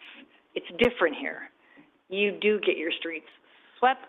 We do cover over the graffiti. If the lid falls off your trash can, somebody brings you another one. So I think we do local government, the core competencies of local government, better than anybody else. And I think that is a huge distinction for the city of Clovis in terms of an asset. And then I think I would say, I love that I know the heart of our city is not a Starbucks at the corner of Clovis and Shaw. It's Old Town. You know where the first doctor lived. You know what used to be the hotel. You know somebody whose grandfather was the first fire marshal. That link to our history alive, be able to track that back, I think is irreplaceable. And if we ever lose that history, whether it's the farm worker story or the first Japanese-American farmer or whatever it is, then I think your distinction starts to slip. I mean, the city of Fresno can't describe their core, where it started, who was the founder, I don't know. But in Clovis, people are pretty fluent in those sorts of things. And I think, to me, that is everything. If we can't, the farther we get away from it, the harder it is. We had a mayor's legacy luncheon for years where we invited literally old mayors. And the group is really, really small now because our generational leaders are passing away. So I just think the Vern Barkman stories is really, for me, that's just what, we can never lose that, ever. So note to self, your historical art throughout the city, we've got to be able to tell that story to our kids. I would just add that, I think. Yeah, may I have that moment where something went off for me? Brushing your teeth? Yeah, right. I didn't even have to go home and brush my teeth to get here. Actually, I think Vong just briefly touched on it, but I think I'd be remiss to not amplify it for you, Ben. I've heard a lot about the partnerships and the government, and it's excellent. One area that we in this body have a great partnership with is with our Clovis Unified School District. And I'm a father of two boys who are school-age children, And as I see our city growing, I see the critical importance and how much value this community places on the school system in general. So I definitely want to amplify and embed that in your mind as you play back things to us later, how critical it is to make sure that the infrastructure is there for these schools to keep pace with the growth. Because we have seen some compression and consternation in certain areas as the city's expanded. And I think everyone's done a remarkable job of kind of calling the audibles and navigating it. But if we're going to look and set the roadmap for the next 30 years, that's a key piece for me. Thanks, Brandon. Anyone else have any thoughts instead of brushing their teeth that they want to add? For now? Paul? One thing that I discovered and stuff in my last year is that Clovis is in a tremendous spot in the state of California. We're right in the middle. And spending a lot of time at our local hospital, I discovered that there was doctors that came to Clovis to start a small business because they heard about Clovis being a nice place. Well, they found out that this is a tremendous place to have their family. So they made Clovis their main office and their satellite office in the Bay Area in LA. A number of them have done that. A number of nurses have come to Clovis to be in the medical field here. We need to promote more that Clovis is the hub of the medical part of California. We need to really promote that more in things that we do in different ways. But that will bring more of them here, and when they come, we'll have other things come. We'll have industry come along with it once they see that, whoa, wow, wait a minute, you know. So I think we need to take from Fowler east, we need to make a patch in there, a thing in there as the medical center of California, and it's in Clovis. Okay. Thanks, Paul. All right, any other thoughts as we move along? Ben, you want to tee up the next question, or do you want more? Do you want to follow up on anything you heard? You I good? think that was a perfect segue. Perfect. So, Okay, now everybody get your long All right. list out. now we're really going to cut loose. So, this one, there's not a whole lot of ways to ask the question. What are the major challenges that the city is facing? And how might those, well, not how, but what are challenges the city is facing that should be addressed in the general plan update? Just for fun, we're going to go the other way. Go on. Okay. I would like a, Are you good? three-year general plan update. Are you good going next? I thought you were telling me to go. No, I am. Are you Okay. good going? Yeah, I'm good. Okay, go. Okay. Yeah, 3-year So general let's plan. do quickly. Quicker is better, because I feel we're already behind. We're way behind the ball. And so that is one. Two, I think we need to really, I know you put in here sphere expansion. We really need to plan for how we're going to maintain our way of life. And if the community doesn't want to expand, then the other question is, we really need to go, how do we pay for our way of life? And the residents have to be ready for that. I mean, state mandates, I think we'll handle those. You guys will be taking care of those. I also see that infrastructure is a major hurdle, and how do we navigate that? And to study standalone systems, to study the current system, how do we grow the infrastructure or make it ready for what we need to be able to maintain what we have? And also not just that type of infrastructure, but even digital and tech infrastructure, you know, to make that at the forefront. So that way, regardless of where you're at, you are able to be connected quickly. I also think transit is a big challenge, because challenge in that, how do we make it innovative?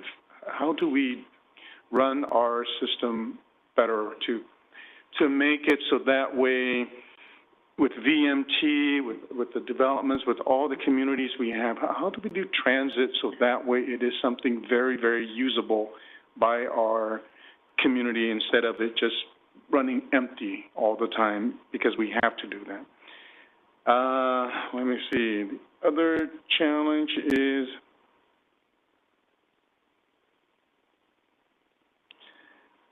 I think we also need to look at sort of infill, not as just empty lots, but current buildings or areas that really need revitalization. I think it's good to look at that. Something to look at is sort of those business areas, which how do we attract employers here so that way we can generate revenues more than just with new homes. And so how do we become a magnet with that, whether it's with the medical complex, whether it's, you know, with the medical school, whether it's with a big employer coming into town. At the same time, taking care of small businesses and making sure that Old Town is maintained, making sure that that mom and pops can still survive within our city. And then sort of the last one is funding. How do we fund all these things that we want? How do we make sure that we can be able to support all that we value here? And so that's what I see. Back to the sphere, I really think that's the biggest challenge, especially as a general plan and as with land use. I feel that we need to make a concerted and intentional effort to go, how do we attract people to be here, want to live here, want to build here, want to bring the business here? And if we don't do that intentionally, these processes take so long, meaning sphere to annexation to when they actually put a shovel on the ground or approving through these bodies. And so if we don't have enough, then we are already behind.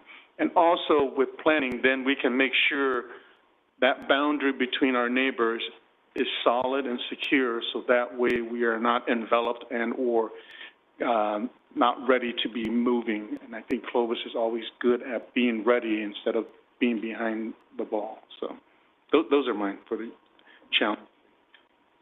Excellent. Matt? Yeah, public safety obviously is going to be a major challenge going forward. It's something we've talked about for several years, that something that's going to be a continual challenge for us as we build out. State requirements, you know, I don't really understand all the state requirements that are coming upon us, but that's going to be a huge challenge, it sounds like. And, you know, how do we keep this general plan within those state requirements that are going to be hitting us? And, you know, one of the other things, too, is just making sure that we don't leave parts of Clovis behind as we move forward. I mean, there's a lot of areas within town that, you know, we tend to grow and we tend to build, but maybe we forget to bring everybody else along. So that would be one of the other challenges, to keep everybody involved and making sure Clovis stays, you know, as Clovis.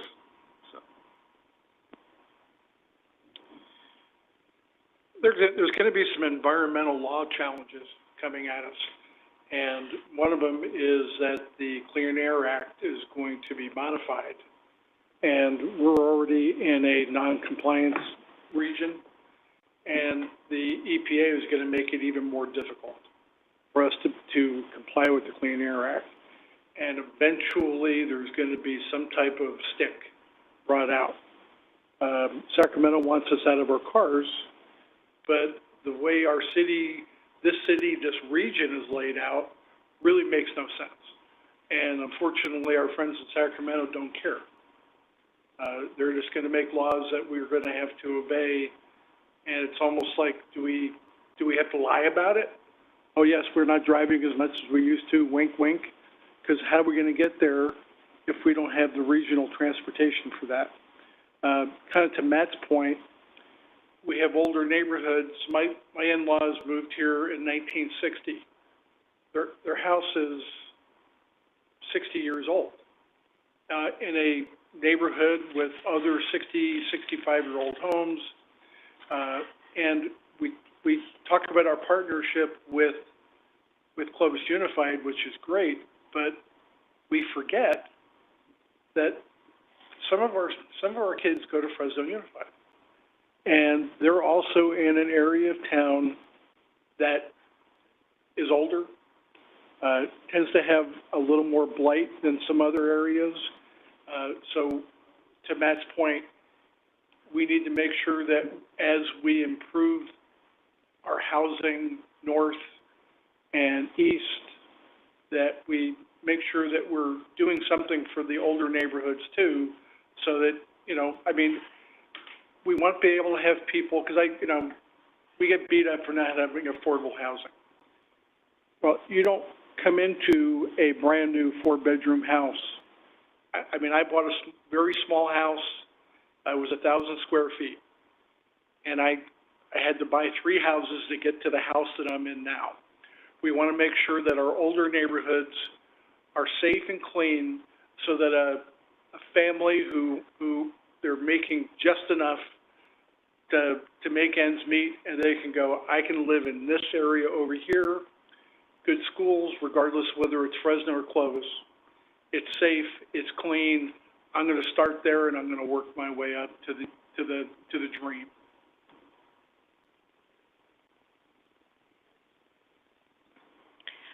So I echo what has already been said, and then I would add 2 things. I think our biggest challenge that's going to come at us in, the next 5 to 10 years is figuring out how to retain what I believe it has been kind of the cornerstone of what has made Clovis the success and the magnet that it's been, and that is that local control, that our staff and council and other community participants have been able to singularly focus on what is right and best for Clovis as a community, and that is going to be increasingly difficult. And so to be committed to that concept as best as we can be, and looking for creative ways to still maintain that focus. Secondarily, I think a challenge is the ability to kind of reimagine things. As we come here to do a general plan update, we obviously recognize that there's a need to do some of that, relook at things and retool things. But I think one thing that's been mentioned is the RT park. And I think there are times where we kind of come to it and realize that, okay, maybe how we thought this was going to come about and develop didn't really happen.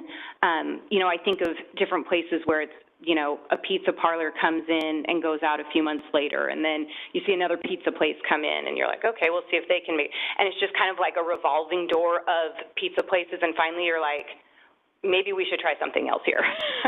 And I think that what you can see in that specific area is the hospital and the California Health Sciences University. And if you look at those in that particular region or in any other situation, those things that have been successful, and you can figure out how to kind of reimagine that area to focus on that.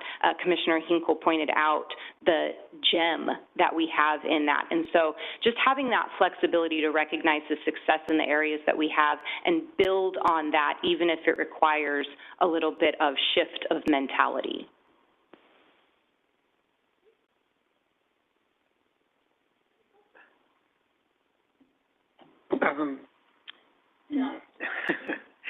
Yeah, we need to think about the direction we want to go and the direction we're going to be forced into. Okay, there's things we want to do today, tomorrow we're not going to be able to do them. So we need to look at those and keep an eye on things. There are 2 bills in Sacramento right now that will eliminate this planning commission. So these are things we need to think about, keep our eye on, and how are we going to handle things in the future? And we make plans, try to make it so that things will go in that direction. No matter what Sacramento says, they're going to be forced into doing how we've set up the general plan too. But it's going to be tough for all of us to get together here. It's not going to be like it is today in 3 years.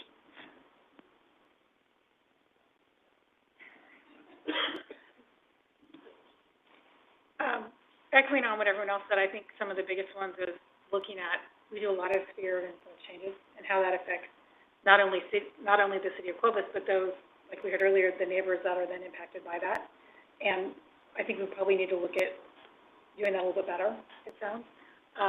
Obviously, safety is always going to be a huge one, because as we grow, we need more services, but we can't pay for the services until we get the people in the houses. So then we have this constant need of needing more services that we can't afford. So we need to think outside of the box somehow for that. And obviously, one that we see a lot of all the time now is density. No matter what the general plan says, they always want it to be a little bit smaller, a little bit bigger. There are always these changes to density. So we really need to put, not that there wasn't 67 months worth of thought into the last plan, but more thought into how the density can be divided up and where to put it. Everybody says you build it, they will come, but we can't get it built, and they're not coming, and they only want the big, huge houses, and so we need to find ways to change our density and get people in, and also continue the work we've done with the infill. I think we've done really good lately with putting things in the infill lots. There's still a few left, and there's a lot of businesses and malls that need some little push. Need to get some more growth in that. But I think those are the biggest challenges, I think. Probably a little tough to not touch on some of the things everyone else has.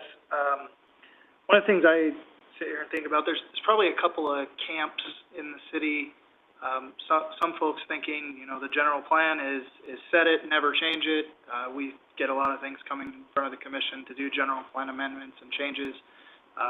Others maybe believe it should be this kind of living, breathing thing, and you evolve and adjust as needed. It seems like we've had a lot of those lately, though, and so I guess I'm encouraged that if there is a general plan update, maybe some of that would be reduced and the vision is kind of reset. I think some of the things driving that is, we've seen property values have increased. They've increased significantly in this area. We've seen building costs continue to go up. So for developers to be able to turn a profit on these different investments, they're, as Commissioner Hatcher said, driving density higher.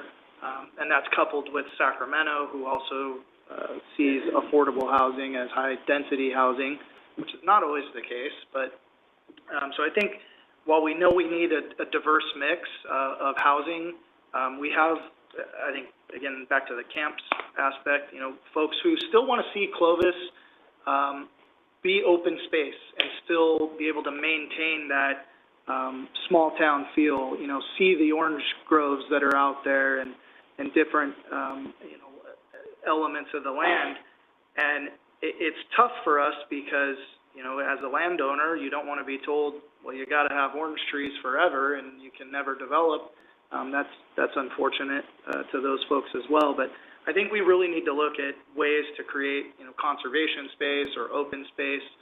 We've integrated that in different communities, big parks, and other things, but I'm trying to play to you what I hear in the community, which is a lot of, you're taking away things that are Clovis, which is the almond or pecan orchards in different places.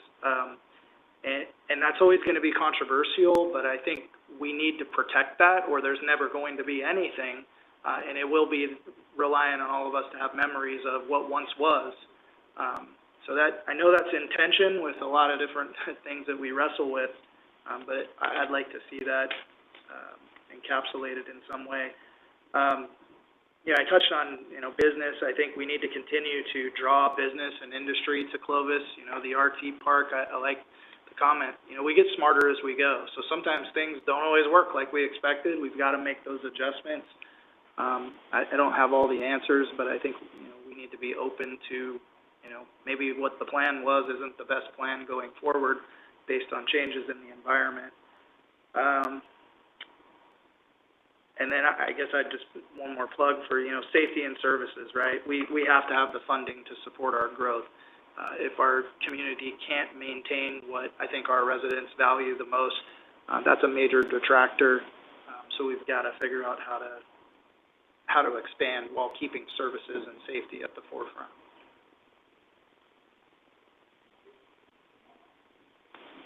So this is how it feels when you're at the end. Everyone already said everything. So, okay.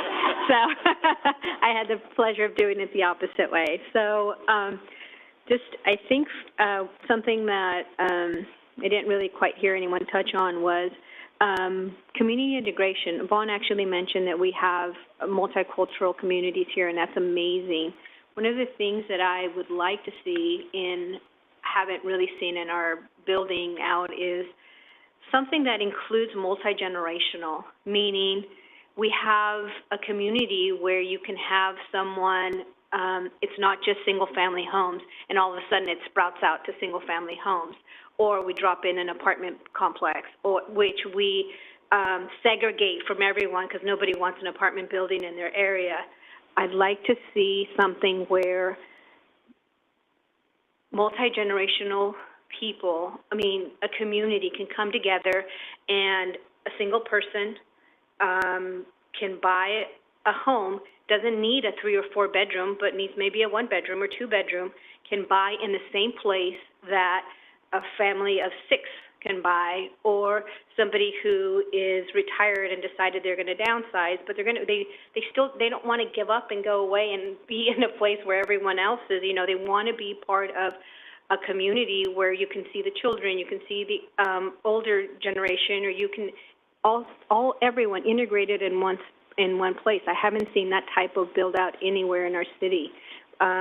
We do have, condominiums, and we have apartments, and we have all these different types of housing, but what I'm seeing is that it's all segregated in a sense, because you'll see the same type of build up go in. We have a development here, and then they'll do something very similar here. I'm excited where we have the multi-use to see that, because that's going to be interesting, where we're going to have people, or maybe more of that, where you have businesses and people living upstairs, and somewhere where you can, go downstairs and have coffee, or go downstairs and, listen to some music, or do something where you live in your community and you are part of that, but you also have housing, and I think we have an apartment that's going to go up in that area. And so everything is integrated versus we're together but separately. So it would be interesting to me to see more of that. And Vaughn touched on this, the public transportation. I don't know how to solve that, but it would be neat to be able to see our residents use more of the public transportation. Maybe making the connections easier, maybe, running the buses more often. I know that when my kids, one of my kids went to Clovis Community College, and they had to go through 2 different buses just because of where we were, and wait like 30 minutes to catch the other bus. Maybe running things where it's a popular place to go with people who, young students who don't have a lot of money in their pocket, that it would be something where they can get on a bus and get to school and not, ride the bus for an hour. I'd like to see something better with public transportation. I don't know the solution, but maybe you can bring ideas. The beauty about being at the end now, I can just say ditto. Yeah. But Alma brought to light one thing that I wrote down early on. That's maybe we could re-examine the new routes or routes for our public transportation. I realize that we're light on ridership now, but I understand also that we are free ridership. Is that still correct, or did the grant run out? It's still, so a little education, I think, would go a long way towards letting folks know, older folks know, that they can get around. The area of the city I live in was out near the northwest area, Shepherd and Clovis area. I know the nearest bus transportation route is some distance away, and we're seeing a lot of building going on out there now, so maybe we could re-examine the transit routes. The magnet in the healthcare area, I think, is an excellent idea. If I were to sum all my challenges up, and I know I'm preaching to the choir here, I could say it in one word: Sacramento, because Sacramento, without sounding too old fogyish, is kind of a one-way street. We're really being dictated to, in a nice way.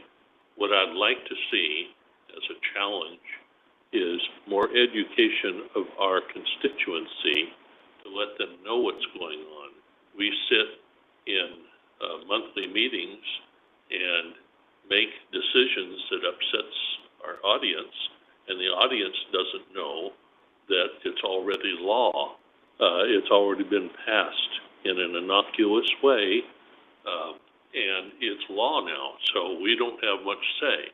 Paul alluded to an area where there's a concerted effort in Sacramento to eliminate local control, or if not eliminate, greatly restrict it. And that word needs to get out to the constituency, because we had some receptive people in the audience this last meeting, and they had no idea that the laws had gone to the point of density. Now, some of it was NIMBY, but I took to heart what they were saying. They had no idea, and I think we need to focus on education on what's occurring outside our sphere of influence, if you will. Coordinate more with our print media and get the word out. The same thing, we had a ungodly example in the last week and a half with the slaying of Gonzalo, Officer Gonzalo there.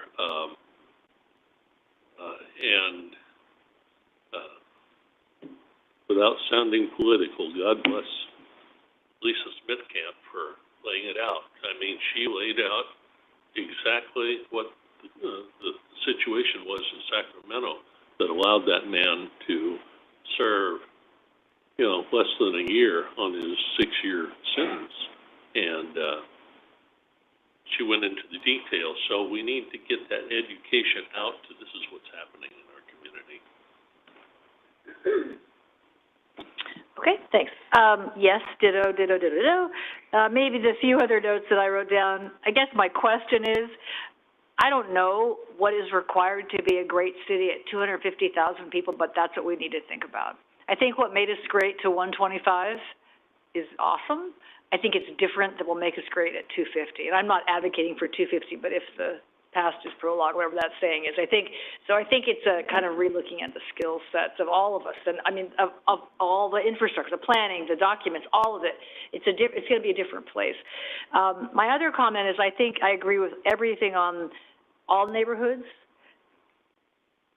but think how old they're going to be in 30 years. Right? They're old now, and they're going to be older. And I think I've said on more than one occasion, some of our newer neighborhoods, with all due respect to folks in the audience, aren't holding up all that well. And I worry that our new neighborhoods are going to look like old neighborhoods in far shorter time than 60 years in the southwest part of Clovis. So I worry about neighborhood stock, and I don't just mean in the older parts of town. So I am worried about that. I wrote down, I think changing retail trends is a challenge. We're going to have a lot of empty big box stores, and I know 15 years or so ago, Dwight and I did a little talking about that. I think it was the city of Fort Collins that had sort of the best plans at the time for building a big box store to make it into 3 small stores. We didn't do that here, so we're going to end up with a whole bunch of empty big box stores, and I don't really know what you do with 200,000 square feet of retail. I don't know that, but I think a challenge is we have a model based on big box stores and some malls, so I'm a little bit worried about that. I think staffing is a challenge going forward, everywhere, hospitals, schools, everywhere. But cities are not immune to that. People want to work from home.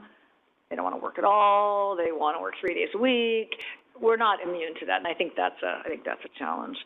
I think another challenge, and I say this, people often say, what's the biggest challenge in Clovis? And with love to our friends to the west, I always say the city to the west.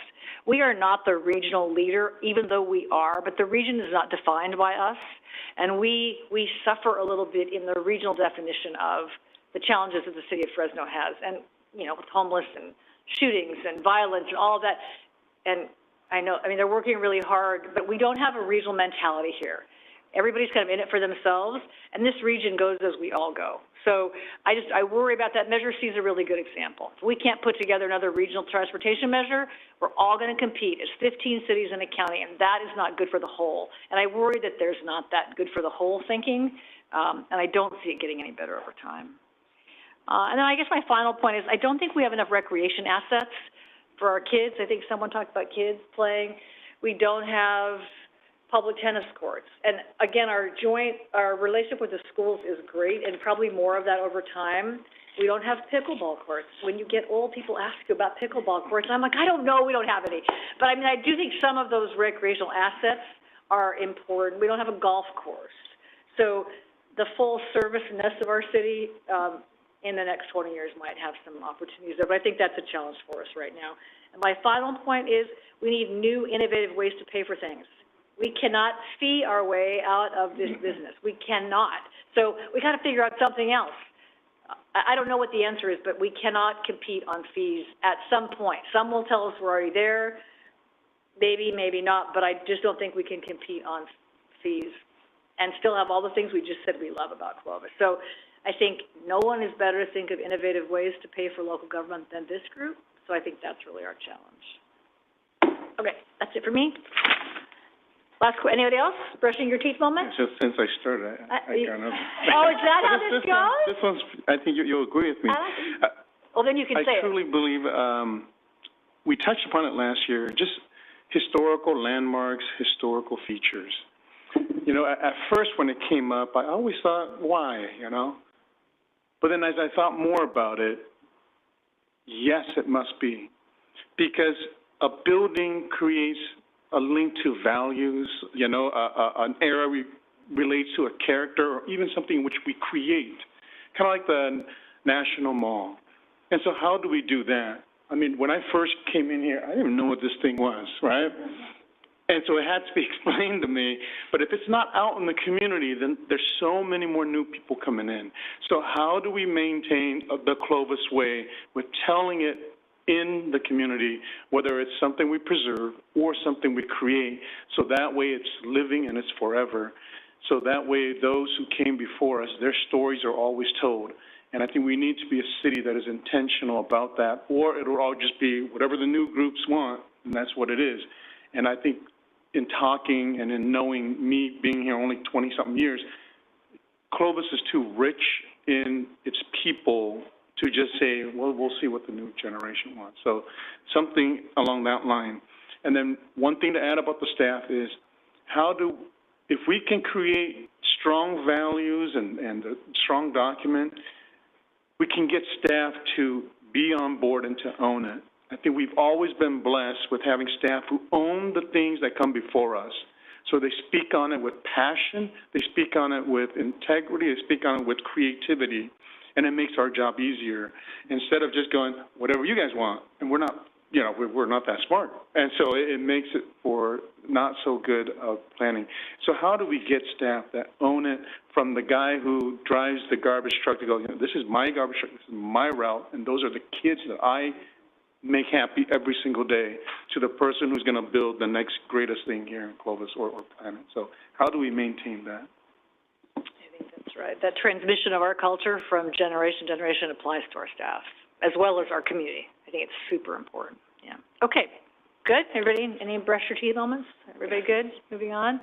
So the last question is, Ben, what is your vision for the future of Clovis? Yes. So this is the point where, you know, we've said a lot, we've heard a lot, so this is the point where we're honing in and really focused. So we've talked about the challenges, we've talked about the assets, so what do we do with it? It doesn't mean we're going to flesh out every solution, but I've heard some fantastic feedback at the table. So with all of that said and with all of the thoughts that you've had, what would you like to see accomplished? What are the things we would like to tackle as part of this general plan? So your last bullet up there says, what 3 things would you like to see accomplished by 2045? Can we answer that question? Absolutely. These were 3 different ways of asking the question, what's your vision for the future? So I find asking it different ways solicits different feedback. You don't have to list 3, but these are the things I'm touching on. Okay, so. All right. Nope. No, I get to be last always. It's the best thing ever.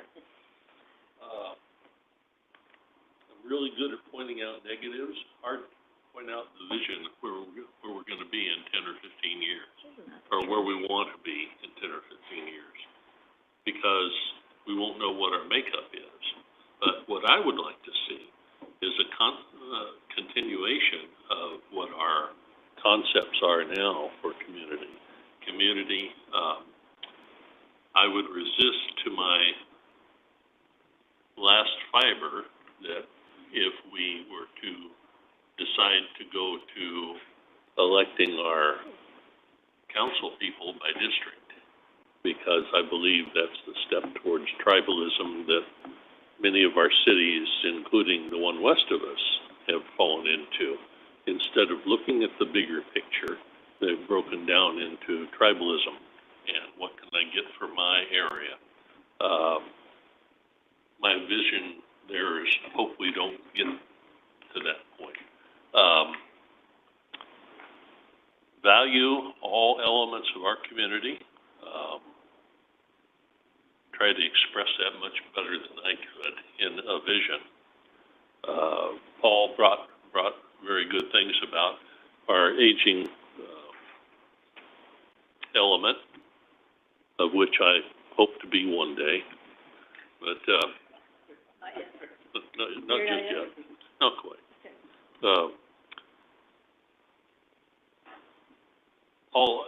And bring. I know we need to focus more on infrastructure, particularly south of Shaw. That needs to be brought into our realm. Not that it isn't already, but continuing toward that. Bring them into a sense of community, because they truly, in the interactions that I've had, they believe that they're not a part of the community, that we don't care, even though we can show them stats that we spent a large amount of money on them. But I guess the vision is to education, I guess that's what I'm saying, educate more, focus on educating our constituency.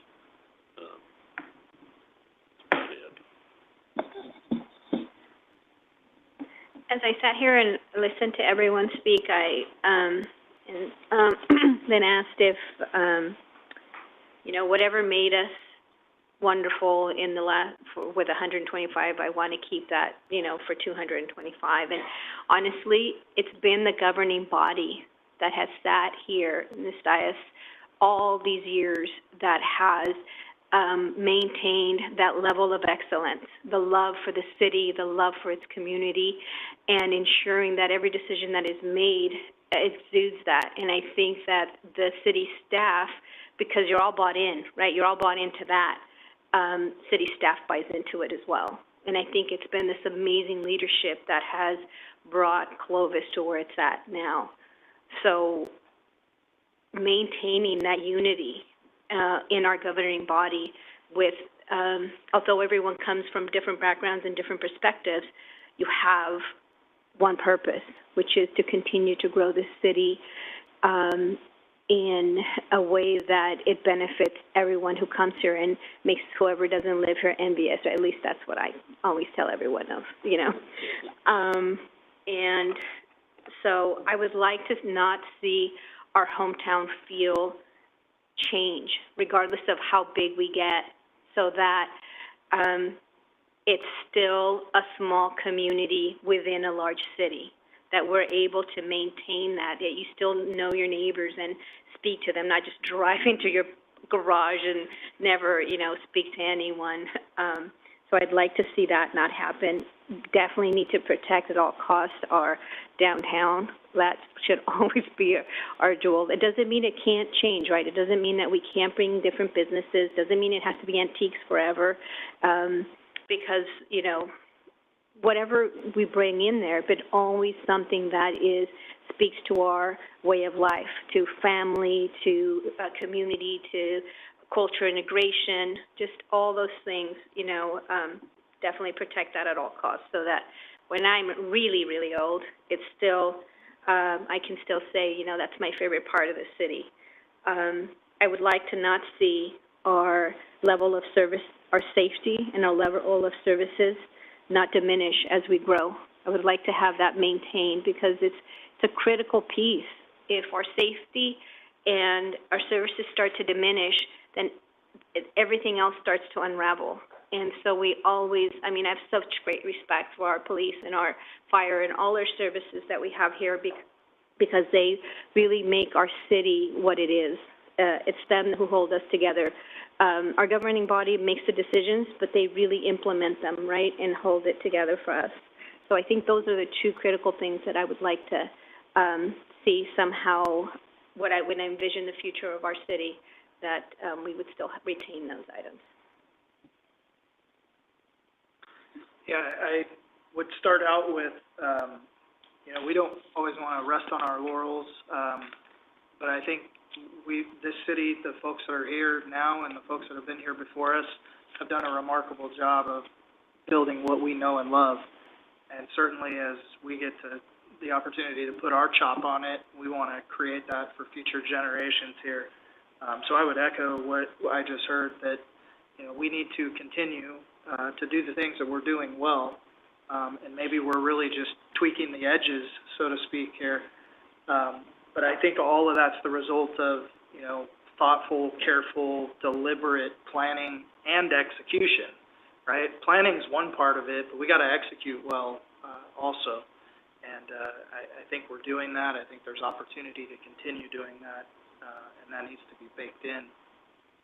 As far as kind of suggestions, you know, I mentioned or touched on it earlier, you know, as we're building out and expanding, housing is a big part of our land use and development here. You know, we've seen different areas build out, and it's taken a long time to get retail or other mixed-use elements in there. I think of our Loma Vista community, it's just now starting to get some of its first you know, resources there for the community, but these folks have had to travel all the way, I say all the way into town, but it's not really that far, it is town now, but yeah, they're all the way out there. But you know, I know that, you know, for folks who are going to put businesses in these areas, they need to know that they've got the return on investment there. And that's, again, a tension that I see us having, is the tendency of opening up other development areas. I don't know if you'd call it sprawl necessarily, but, you know, the density or the build out of these areas isn't maybe going to happen as quickly, and then it takes longer and longer for the retail and other things to come in if we're spreading it out too thin. So somehow we've got to find that balance, because going back to something that Councilmember Bessinger said, you know, if we're not going to be able to drive a lot in the future, or there's going to be these conditions to try to reduce that, we've got to create more of this walkable, bikeable area where I can consume, get my groceries, you know, find a place to hang out without having to go on these far destinations. You know, again, another one I touched on, you know, I'd like to see, you know, and I know that we're working hard on it and we've done a great job, but, you know, there is more opportunity for business development, more industry to be brought into the city of Clovis, and whether that's in the RT park or there's other designations in the future, you know, we obviously want to be business friendly and create those environments. Preservation, again, of Clovis and the history and heritage. So whether that's through kind of sanctioning or keeping land, or, you know, I live in a development called Town and Country. If we build out everything around it, there will be no country there, right? So how do we, and we know it's going to build. I want folks who own those properties to be able to have rights to build that out and develop that land. But there, again, has to be that tension of where's the country element that folks know and love, that they know and it resonates with them as this was Clovis, or it is Clovis. And then I guess kind of lastly, you know, the infrastructure, we've heard a lot. We know that water is a challenge.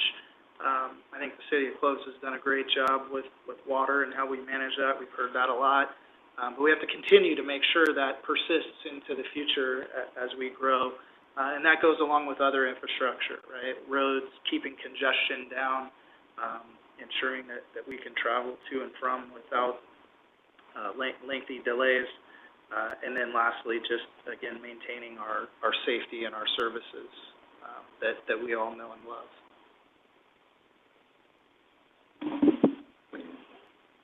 I would echo what everyone said, what Brandon was saying about we've been able to really find the places where we need to tweak. If we've done something, we do it wrong.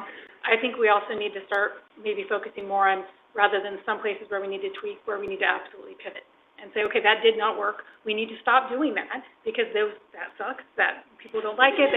And I can give you less. But, you know, there's certain things that we've done, and we've tried it. We said, let's try this. We'll build a couple of these. We'll do this, and they're not working. And so I think we need to take a hard look in this general plan of maybe pivoting away from some of those areas. And I do, as much as I love all the plans we've seen for Heritage Grove, it's not even hardly built, and we've already seen, oh, we're going to change the density of this to this and this to this. And I mean, come on, we're not even hardly building anything, we're already changing densities. So I think that needs to be more of a focus too, of looking at the density and actually coming up with a really good plan of this is what we want this community to be, and not deviating, but actually saying we're going to stick to our guns. We're going to build what we want it to look like, and no, we're not going to change because the market today says, you know, we should put 4 more houses on that lot. That's kind of my biggest gripe, I think, lately, is we've seen a lot of density changes and a lot of changes to things that we just created in our minds of how we wanted it to look, and now we're already changing it. We haven't even had a chance to let it grow or build. And by all means, we definitely need to keep, as much as in 2045, God, I don't want to think how old I'll be, the small town feel as much as we can as we continue to grow, because people they're going to continue to come here. They're going to want to live here, and we're going to have to make our sphere bigger, and we're going to have to keep somehow that small town feel in all of this area. And I don't know how you do that, but we got to find a way. I was just thinking how old I'll be in 2045, and the answer's probably dead, but okay. Sorry. I was like, wait, how old will I be? And then I didn't like the answer I got. Well, I'm just saying the math doesn't work out. Paul? Well, we need to not forget where we came from and be sure that we hold the direction we want to go. One thing we might want to look at to make people feel like they're part of communities is developments of 10 or more homes sprinkled throughout it, peppered throughout that development. 10% of the homes in that development have to be affordable housing. So instead of having a group in one area, if you sprinkle them through it, then they have hardly real impact on the area. So that's something we might want to think about.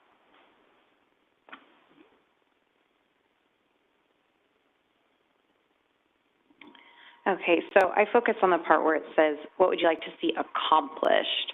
And I think first and foremost, we have to have successfully focused on and implemented a lot of commercial development and economic growth. We've talked about Loma Vista and kind of the lag that some people see, and obviously there's going to be some difference between, you know, when the rooftops get there and when the retail follows, but figuring out ways to maybe expedite it a little bit for the reasons that everybody else has mentioned, but also because that is our best way to increase, obviously, the revenues to the city for the general fund, et cetera, because I think the other thing that I'd like to see accomplished by 2045 is that we have successfully fully funded our public safety goals and allowed our city staff to continue delivering our services at the level that our residents expect and deserve. That we no longer are still trying to talk about creative revenue streams, that we've really done things in a mindful and thoughtful way to have that accomplished. And the other benefit I see to those things is the ability to create that retention that I think it was Commissioner Antuna spoke of with our youth, that we have this great school system that draws families in, and we have universities, we have those opportunities, and if we really focus on that commercial development and the jobs that can be created through that, we can retain those people. And I also really like what Mayor Ashbeck said, I think it was about the amenities. Was that use of the golf courses? And I mean, well, I don't know about that, but I've been hearing an awful lot about pickleball myself, and I'm interested. But just that whole concept, as our city is going to continue to grow because we're fantastic, to make sure that we have those things that are going to provide the amenities for people to not only want to continue coming, but to stay and have all of those opportunities that a fantastic place like Clovis should be offering to them. So the big picture really focusing on the commercial development, economic growth that will give us the ability to continue to deliver our services, including public safety, at the high level that we deserve and expect here in Clovis, and the benefits of retaining our youth and all of that here with jobs and amenities that create that full quality of life and is the Clovis way of life. Thank you. I think we need to have quality economic growth. I mean, it's nice to have quantity. I mean, you look at Amazon. I was on Amazon shopping today. You bring an Amazon warehouse in, they're going to want money back from the taxes. The jobs are going to be maybe above minimum wage, but it's not a career. That's a job.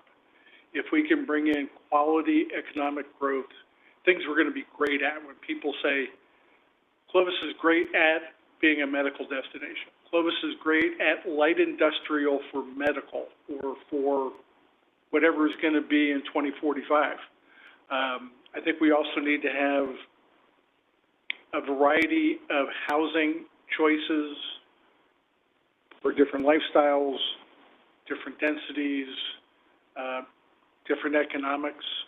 And I forget who talked about, 1 and 2 bedroom houses for somebody who's downsizing. I see some of the elements and some of the things that are being built out there now, which actually fit that. But having a variety of housing that the people who come here to work stay here and work here in the same community.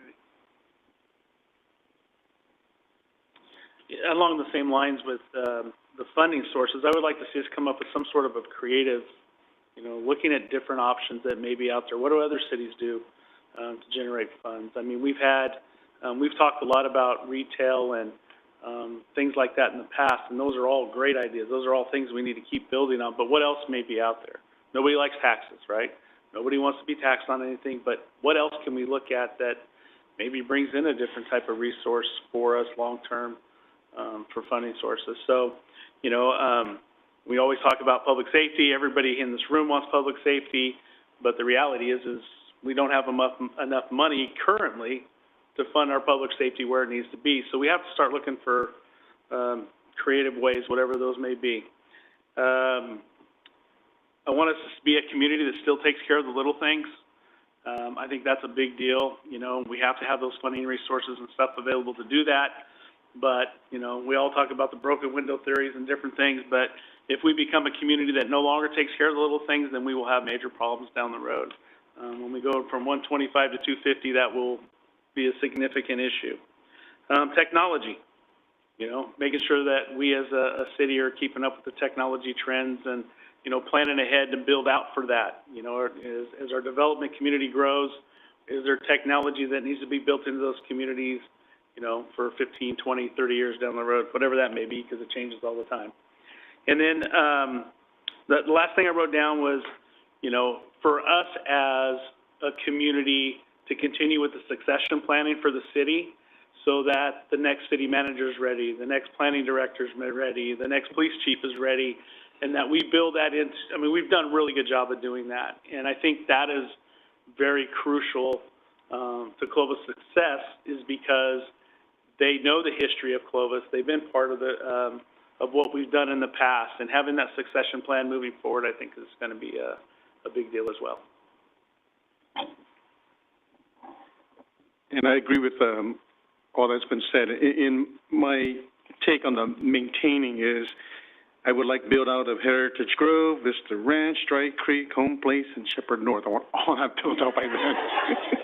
But on this question, I was more, I wouldn't say selfish, but more looking for me in what I would want in 15 years. So first is, I would like a regional park, okay? Second, I would like an arts or theater district.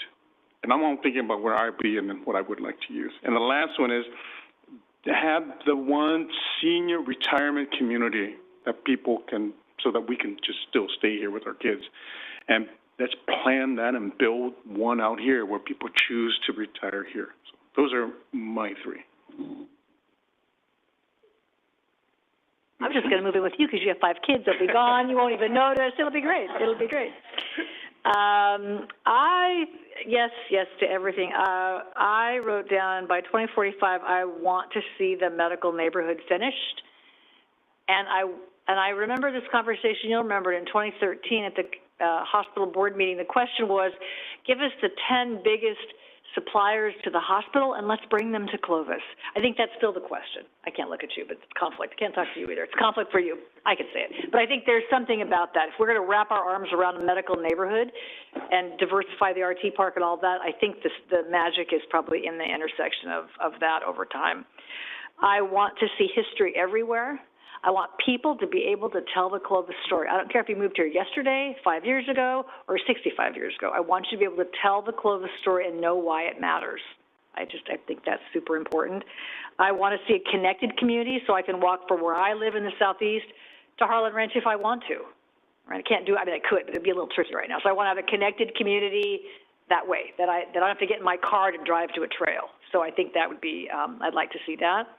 I'd like us to be self-sufficient with different revenue sources. We already talked about fees and whatnot.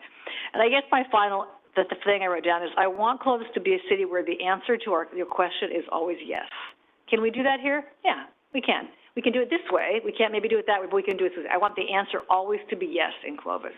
Because if it's hard to do business in Clovis, people will be really happy to go anywhere else. So as long as the answer is, can we do that in Clovis, or how do we do that in Clovis? The answer is yes, you can do it, and this is what's required, right? But I think that culture has set us apart for many, many years. And if we lose that and we become just another transactional, bureaucratic place, you might as well go to somewhere else. And that I don't think any of us want to happen.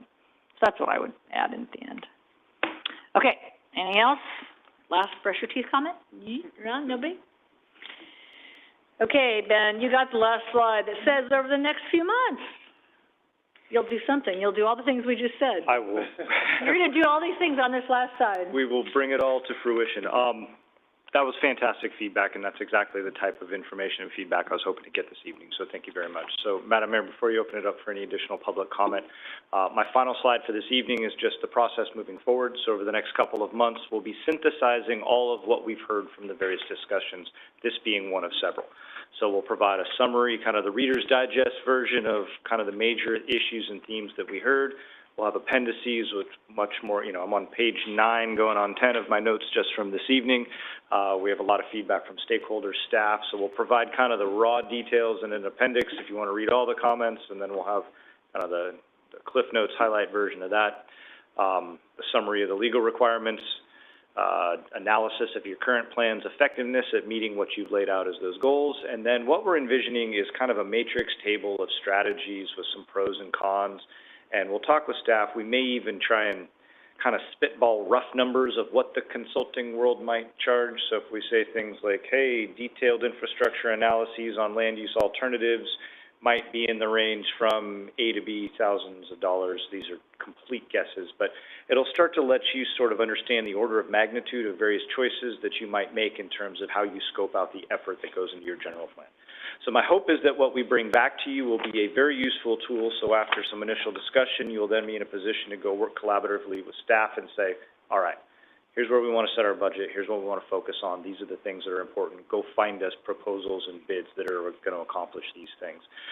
Speaking from the perspective of a consultant who has bid and proposed on numerous general plans, the more you know about what you want and what's important to you, the much better the pool of qualified consultants will be at responding effectively. So you see RFPs that say, we want a general plan, make it good, tell us what you think. You can get stuff all over the place, so the more you can provide good instructions to your bidders and consultants and proposers, the better feedback you're going to get and you'll be more on point. So that concludes my presentation. Madam Mayor, I'll hand it back over to you. I'll answer any questions you have, and if you want to turn it over to public comment. Thank you so much. Any more questions for Ben or anyone? I think I would like more clarity on sort of the public outreach. What is the staff's plan? Is it building industry only? Is it, how are we reaching out to the communities or stakeholders to get their input beyond ours here and whatever you have said? Can you kind of share a little bit? Sure. So as part of this initial process, there were surveys and conversations that De Novo had with stakeholders. We segregated individually. I think earlier in the presentation, Ben laid out, we solicited developers, interest groups. We met with department heads to ask those same types of questions or similar questions to get feedback. Again, this initial phase is to really craft the strategy and the scope of what the general plan RFP update could look like.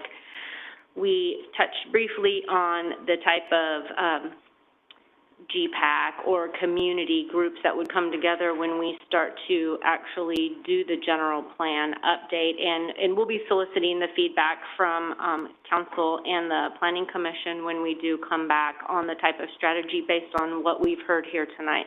But there has been initial outreach, and we have received public comments back, and part of De Novo's task will be to take that as part of the synthesis and then the report back to council.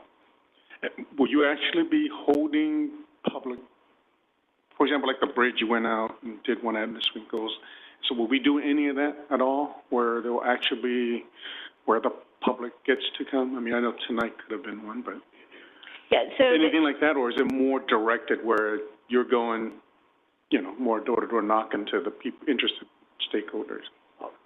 At this point, we haven't held that kind of public workshop. Tonight is definitely a venue where the public can speak on behalf. Ours were more targeted on specific groups. There were a number of groups that we reached out to in the survey format, asking questions, and we did receive feedback. And the one thing I would add is that we go into this process not intending the outreach that we're doing now to be the outreach for the general plan update. So the expectation and assumption on our part, which I feel pretty comfortable with, is that any work program that the council approves to go update your general plan is going to be anchored by a robust community outreach process. And so the initial questions we're asking now are just to get enough sense on what your scope of work looks like, and your scope of work will be anchored in public outreach and community participation. So the intent is that the community-wide workshops and the community-wide online surveys is really going to be the kind of the cornerstone of the actual update process itself. But we're using this as just a preliminary process to figure out how big of a study, how big of an effort you want to undertake for the actual general plan. I just feel those three questions you asked us tonight, interesting to get what the public really want, and those are simple questions, so we can get the pulse of the community. So the little secret is every general plan I've led, we start with a community-wide visioning workshop, and I ask those exact three questions. So I poach them from a typical public community venue. So.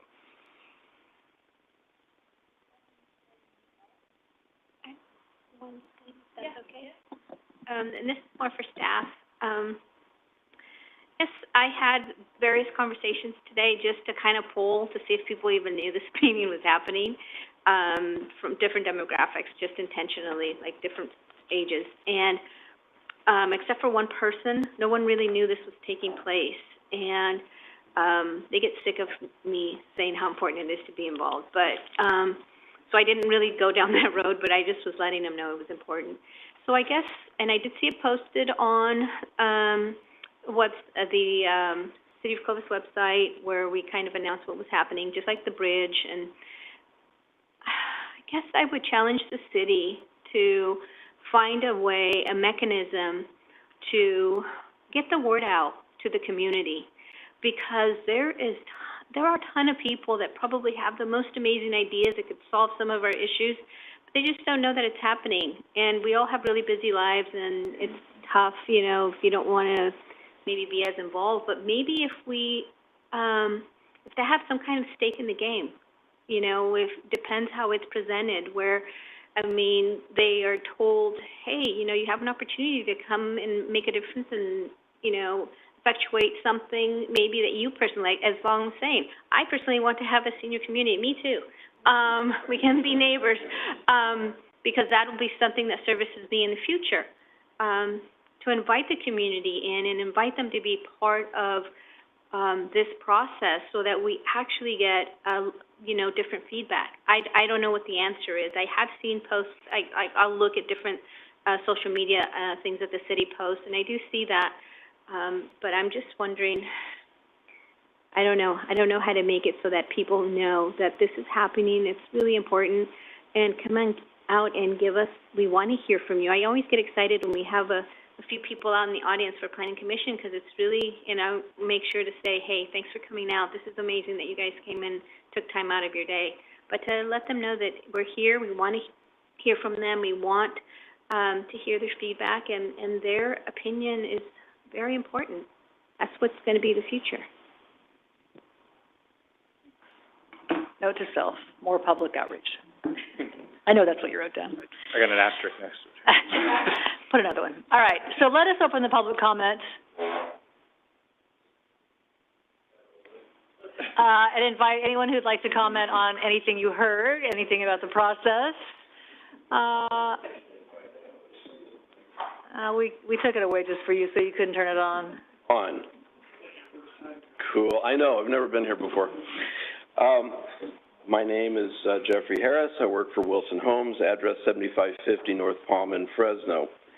And I'm trying something new tonight. For the first time ever, instead of a legal pad, I have my notes on my phone. I saw you looking at your phone. I thought you were like playing Scrabble or something. We'll see how this goes. I'll tell you at the end of the presentation. Okay. All right. So first of all, I want to congratulate staff, the commission, and the council. Now is the time, I believe, to update this plan. As you know, your plan has a requirement to be internally consistent. I would argue to you, as one who uses your general plan, that it is not internally consistent, and it's simply getting out of date. And a lot of that is not your fault. It's the fault probably of Sacramento, right? Laws have changed. We all know it. You're under pressure to do certain things that you may or may not want to do, and it's time to bring the general plan current. I would also remind both the commission and the council that the general plan is not that pretty exhibit with the map and all the pretty colors on it. Everybody, including me, goes to that and says, well, there's the general plan. What does the general plan say?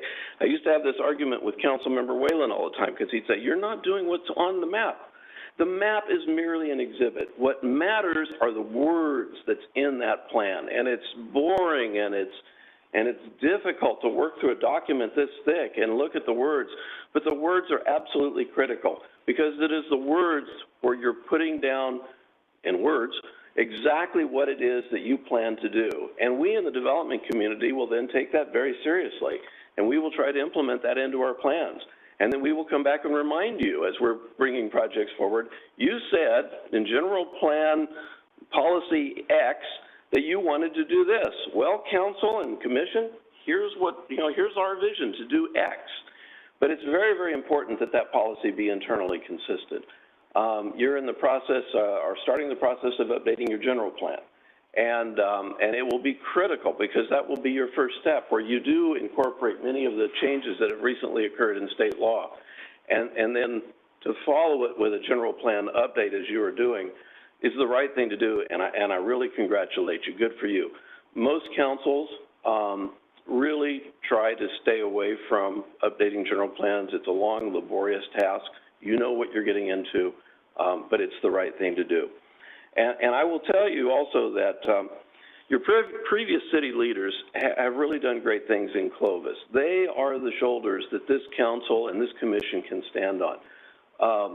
Peggy Boss, Tom Stearns, my good friend Harry Armstrong. They have done great things. I'll tell you just a real quick story. I wasn't going to, but I was over in your neighbor to the west, and I was describing to them some of the good things that were happening in Clovis and explaining to them why they were deficient. And they didn't take that very kindly, and it wasn't meant very kindly. And but one of the things that the response, there was a staff person, one of the things that they said to me is, but you don't understand. Clovis has it so easy. I mean, they have this old town, and all they've had to do is just preserve it, and it's wonderful. Well, that's BS. I'm sorry, those of you who've been around for 50 years or so know that Old Town Clovis, I'm sorry, wasn't very nice in 1967, right? John Wright, bless his heart, had a vision that he was able to articulate to the council at that time. Dwight Kroll was a visionary who could literally draw it up and say, this is what we plan to do. And the council had the gumption, and the planning commission at that time had the gumption to say, yes, we want to do this, and look at the magic that was created. And I really encourage you to realize that you are standing on the shoulders of great people who have done great things, and that's why we have a great community. And the opportunity for you to take the next step forward is, in fact, the general plan. In my line of work, I'm keenly aware that growth is difficult. Growth means change, and change is hard for all of us, right? And the commission deals with it with when a developer will bring in a project and neighbors will say, you know, we don't like this, and then you're tasked with trying to figure out, well, is this a good thing for the community or a bad thing with the community? And then it comes to the council, and you have to do much the same thing, and that's very difficult. But the general plan is your opportunity to really articulate your vision and put it into print, and then, as you say, and try to hold us to it. That doesn't necessarily mean there won't be general plan amendments that will come along and for your consideration, but it will give you that much better of a litmus test to say, well, this is what we articulated in 2024, and so, you know, what you're proposing, does it meet this test? The other thing is, while growth is difficult and stating these things in a general plan is sometimes challenging to be able to articulate it, the general plan is also your opportunity to address the things that the community needs done. And so, as my good friend Harry used to say, to do the right thing. And doing the right thing is to be bold and address the challenges of transportation. We all hate it when Herndon Avenue is jammed up and you can't get across it. Well, what are we going to do about it? There are things that can be done about it, and typically it's when development is occurring that there is an opportunity to make those changes. As many of you are aware, the Wilson organization is involved in looking potentially at a project up along Shepherd Avenue. One of the things that is important for that project is, what the devil are we going to do with Shepherd Avenue? Because it is really screwed up there. And this is the opportunity to make those changes. And part of that is to implement the policies that will be set by your general plan. So do the right thing. Another thing is to partner, as you mentioned, with the school district. One of the greatest blessings we have in this community, we would all agree, is the Clovis Unified School District. It is miraculous what has happened there. It is truly miraculous. But the city has also partnered with that school district in a wonderful way that hasn't always happened in other communities in our state. And you've done a great job of reaching out to your school district. I know you meet with them on a regular basis. And you say to them, what do you need? What do you need? Well, in the general plan is also an opportunity to be bold. And as you're looking at expanding the sphere of influence and potentially looking at designating land uses, to figure out where you want the school to go. There are challenges that go with that. There's potential litigation that may go with that. There may be unhappy landowners that go with that. There may be unhappy developers next door that go with that. Do the right thing. Find out from the school district what they need. Try to identify the right site for it. Be bold enough to designate it. Don't just designate a land use that's residential or whatever it may be, and then say, well, the school district will come along and ask us for a plan amendment when they figure out where the school's going to go. Don't do that. Figure out where the blasted school should go, where it works best for the school district, but also where it works for you as a city. Is it near a park? Is there a conjunctive use? Does it work with your transportation grid? These are the things that you need to be bold enough to put into place. Lynn, I know I'm going too long. You are. I was going to say, does your phone have a timer on it? It does not. Oh. My comment to you again is congratulations for doing the right thing.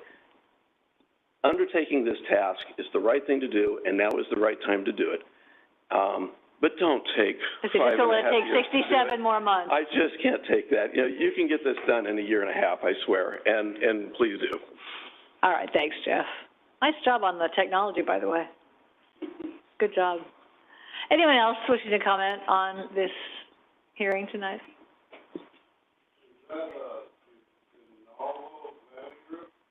No, Mr. Harris works for Wilson Homes.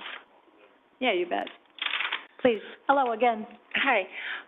It was very, this Would the you first. just say your name again, just for the record? Michelle Lang. Thanks. This is the first meeting I've been to, and it was very, very encouraging to see the really awesome input by our council members. So, I loved hearing all the ideas, because these are all things that us as community members want and appreciate, and it's nice to know that you guys are thinking of us. And so we really appreciate that. One of the things that you brought up that resonated with me is keeping our young people here and providing jobs and opportunities for them.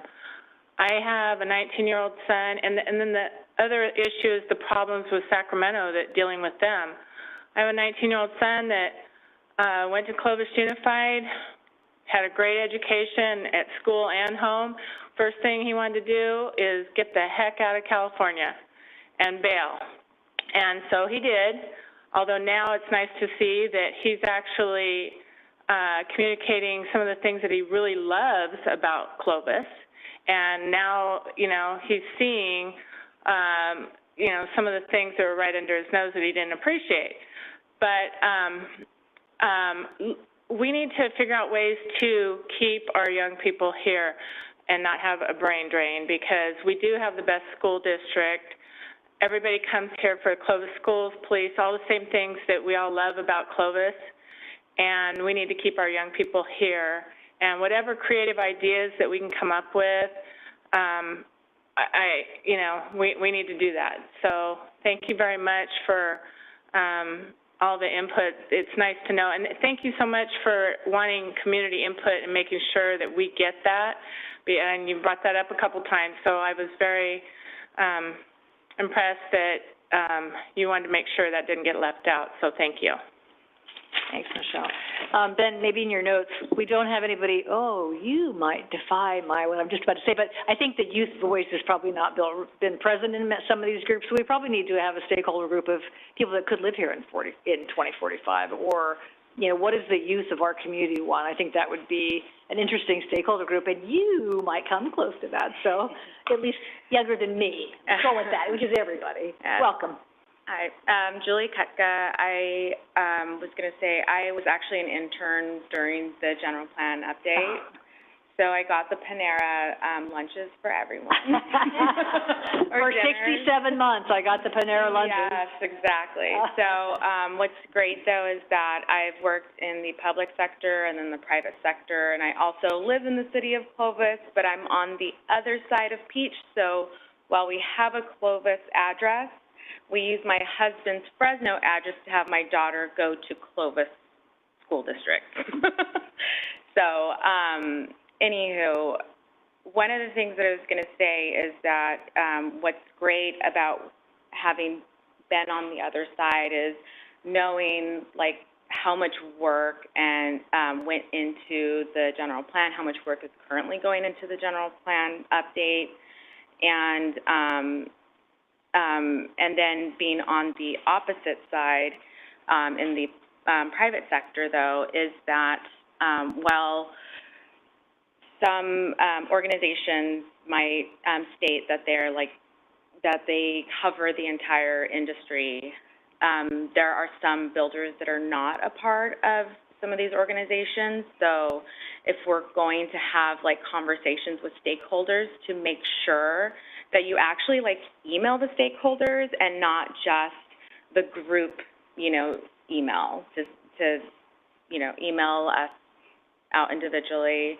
But one of the things too that I wanted to say was it's really great to see a lot of the development going along, because I know how much, I was very fortunate to work directly under Brian Rocky and Dwight Kroll, and it's amazing to see Loma Vista, like, get built out, because that was their baby. And then also seeing Heritage Grove and seeing the new planning department and, like, changing of the guard happening. And as someone who does work with both the city and, City of Clovis and City of Fresno, there is a very different, way of thinking with Clovis, as far as there's the ability to have a meeting one-on-one, or like being able to call and get a person on the phone and get, you know, your answers right away, and being able to make quick decisions as far as like a developer goes. It's just greatly appreciated, so. Yeah, thank you, Julie. Point well taken on the outreach. I think another outreach. Outreach seems like it's, it's a theme. So I think there are other ways to get to stakeholders besides organized groups. Correct. Totally yeah. fair. So if you could include the young properties in that email, Specifically. it would be greatly appreciated. All right, thank you. Appreciate it. And thanks for all those Panera lunches. Yeah. Sorry, it took 67 months. Anyone else?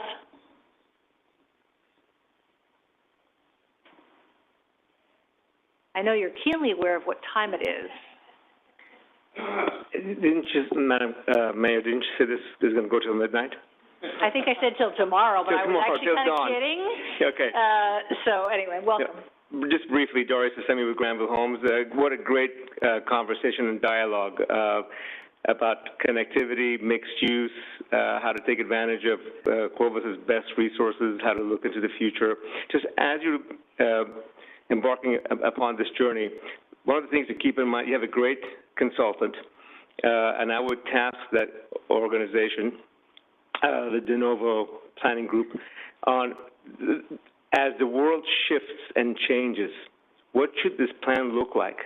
5 years from now, what is transportation going to look like? Councilmember Vong brought up, how do we address transit and VMT, more innovative solutions for transit? This is one of the things that we talk about internally all the time. How do we address this, knowing that we have a low-density community? Central California is low-density, so mass transit is very difficult to make work.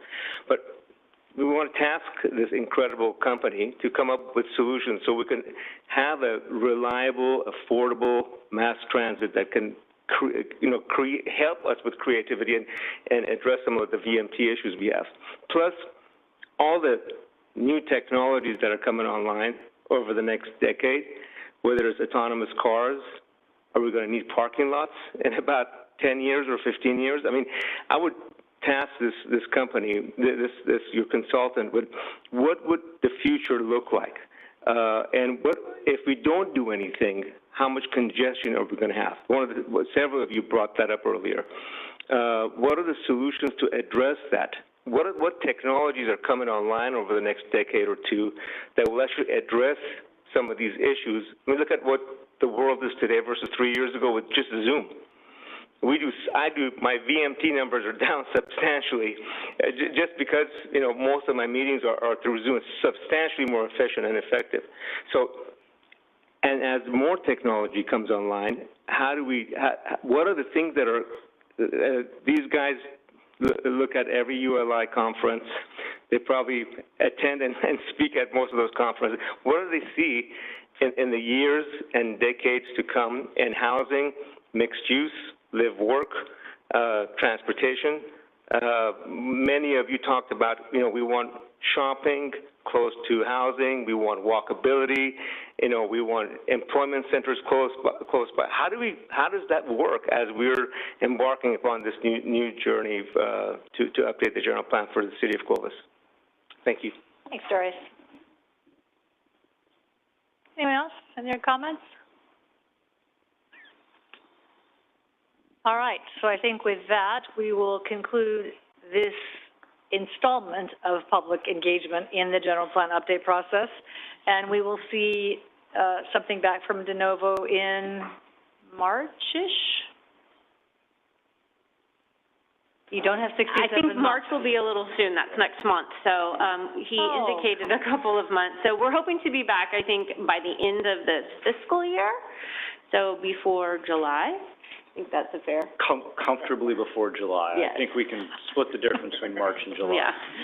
And Okay, Madam Mayor, June first, I'll call it June first. Yes. And Madam Mayor, I just had to add one last thought. I will throw in one additional avenue of stakeholder outreach. The community of Clovis has a fantastic youth girls travel softball program, the Clovis Rockets. We regularly see them on the field with my daughter, so it's a fantastic group. I'm confident I will see them at a tournament before your report is due, and I promise to take the parents aside and ask these questions on vision, assets, challenges to the parents of some of the girls' travel softball players. And ask the kids, I wanna know what the kids think. Fair ask enough. We'll see how them the too. game goes. Oh, yeah, if your daughter's winning, you figured I'll that tread out. lightly. That's complicated, but yeah, thank you so much, thanks.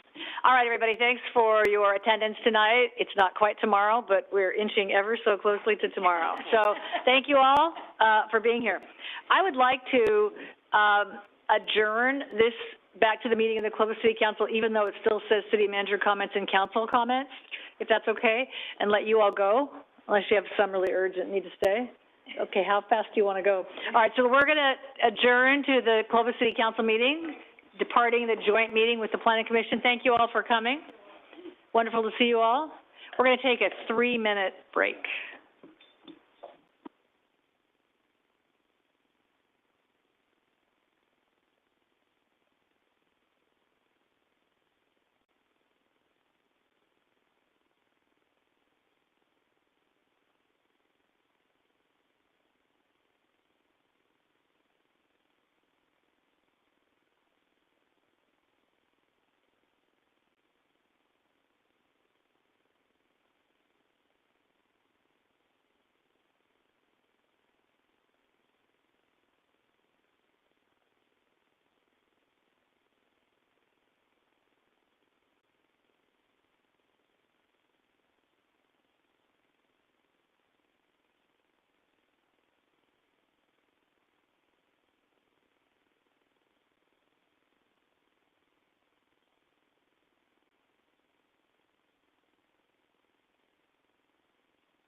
All right, we have a quorum, so we're going to begin, because now we're at city manager comments, so don't say anything super important.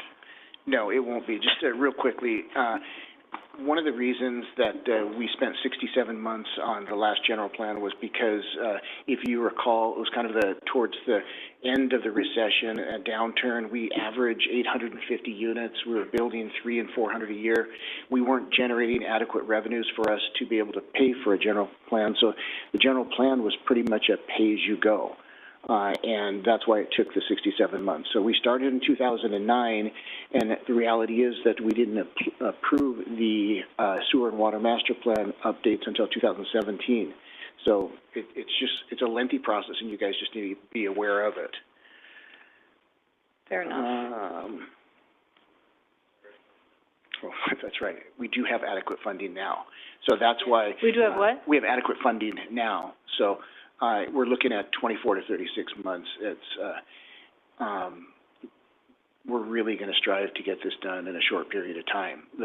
The more community outreach we do is going to add time to the total, but it's really important that we do get that community input and reach out as much as possible. And that's all I've got. I was listening to every word that you said. Thank you. Council comments. Council? Let's see, I attended a North Kings River GSA meeting last Thursday. Nothing really to report out. I'm also on the Cal Cities Public Safety Committee. We had a meeting that lasted about 5 hours.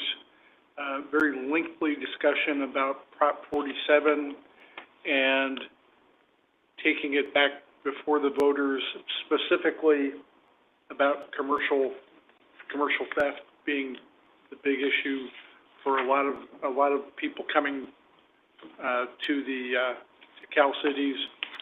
And I had a tour of our recycled water outlet up north of Shepherd with staff, and it was very eye-opening. I enjoyed the trip. That's all I have. Thanks, Drew. Matt?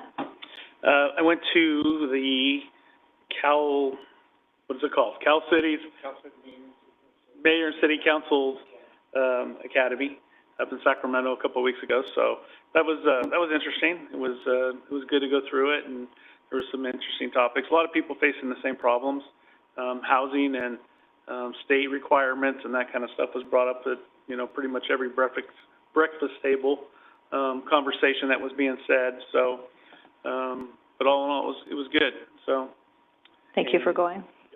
I know you got kind of a late start after that last meeting. Sorry about that. Well, I didn't go until the next morning. And the good news was that morning was ethics, which I already did online, so I was already certified, so it was good to go. Excellent. Diane, council comments. So it's been a while since the last time, so kind of thinking back, I don't know that I have too much, but I am, in the meantime, I have attended a Clovis Unified School District Board meeting, which was just really exciting because they had a leadership group that was sharing some of the work that they'd been doing, and so it's just another opportunity to see what makes Clovis great and appreciate the people who are in public service over there as well on the Board of Trustees and the way that they reach out to the school district and the different groups that are there to encourage them and celebrate their accomplishments. So I thought that was really great. I also went on a little vacation, which was much needed and fantastic. But the good thing about that is when you come back and you're really excited and ready to kind of tackle some stuff, and I feel very excited about the things that we're going to be doing here as a council and really kind of getting down to it. So I'm looking forward to those things as well. Did we tell you that there's a tradition when you go on vacation, you have to bring us a souvenir? Oh, well, let's see. You can go on another vacation. You can take another vacation. No, that's good. I will keep that in mind. It and I will is a make very sure. important tradition. I'm just saying we can have new traditions, but I like that sounds like a good one, though. So I'll definitely keep that in mind. Especially when they bring you like, oh, no. Okay, I'm just kidding. So, but glad you had a good time. That's pretty much it. Thanks. Vaughn? Do we meet on the 24th? We do? The January? Oh, we met, that Tuesday, okay. And then the Salute to Business was after that, right? The who? Yes, it was like January 26th. Went to that, and so I think it was a great honor for our two council members that moved on. I think it was a great event. It was packed. Sorry, wasn't And there? so, and then, I just wanted to say to PD with regards to the meeting with the pastors in the different beats, I think that is a great avenue for us to use to get word out to our community, whether it's use the beats in, I don't know the beat numbers, but the one in Southwest for CBDG stuff, where we're requiring to make more outreach. I mean, all those churches have residents who live there. And so with Deanna creating or starting that, it's just a great resource. And to also learn about what they do and the work that they have been doing in the community that complements what we do and how we can just, help each other moving forward. And so I wanted to compliment the chief and Deanna with the chaplains for inviting us there. And I want to say there's been the resident requests that have come forward, and I just want to compliment you, John. You're on it right away. Scott, with regards to the leaking street kind of in the southeast, and then they fixed the sinking asphalt, all that.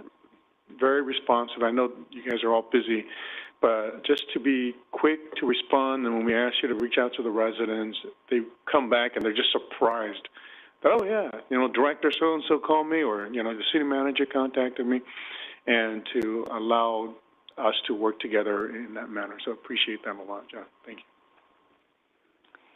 I attended a COG meeting where, I don't know how this happened, I was elected chair of the city select committee, which means absolutely nothing except I have no idea how that occurred. So anyway, there's that.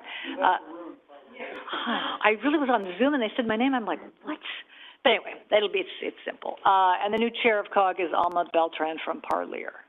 And there was a vacancy because Michelle Roman did not run again, chose not to run again. So anyway, and the vice chair, I think, is Scott Robertson from Selma.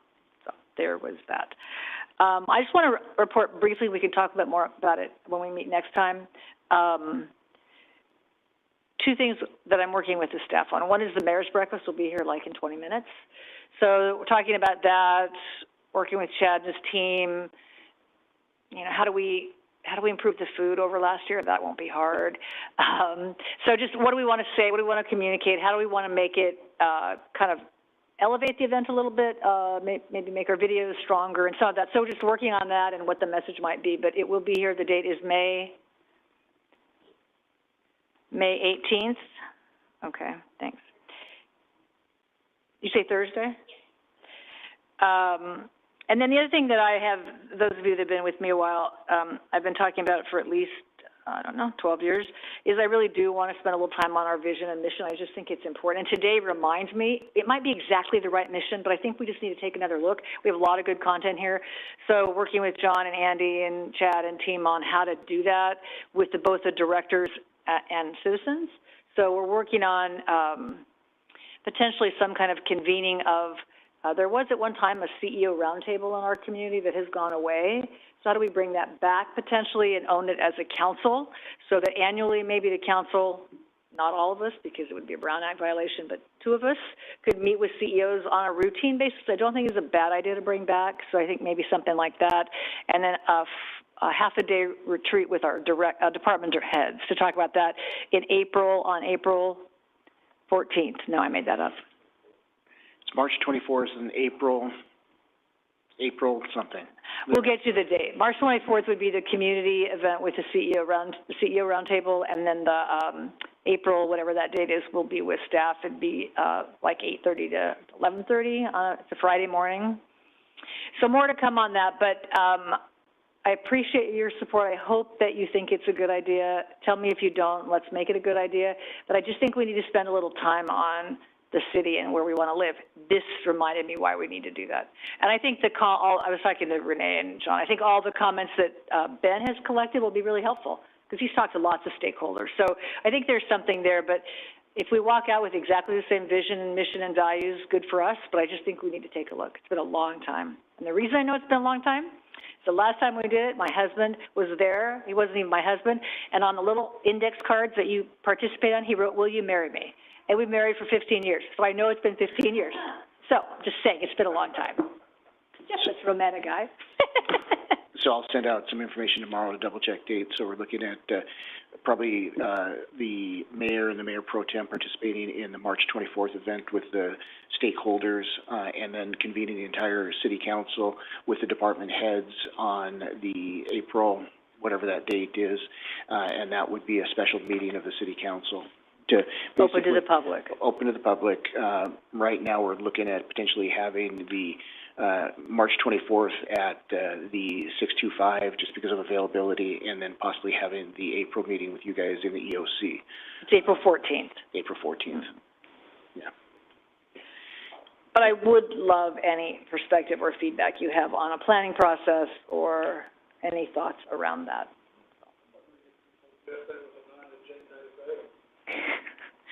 I don't know, but what does that mean? Are we not married, really? Uh-oh, I better call him. And then, Vaughn, just as a reminder for the mayor's breakfast, the mayor pro tem normally acts as the MC for the event. All right, so there's that, but I'll have a little more detail as it gets, I mean, as time goes along, but I just wanted you to let you know that we are working on that.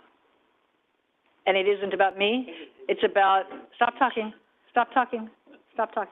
Just kidding. It is about, trying to build kind of a structure that people could do going forward, that would live on over time, and I think that's right. So, okay, now you can talk. I want to hear what you said, I'm just kidding. All right, that's all I have.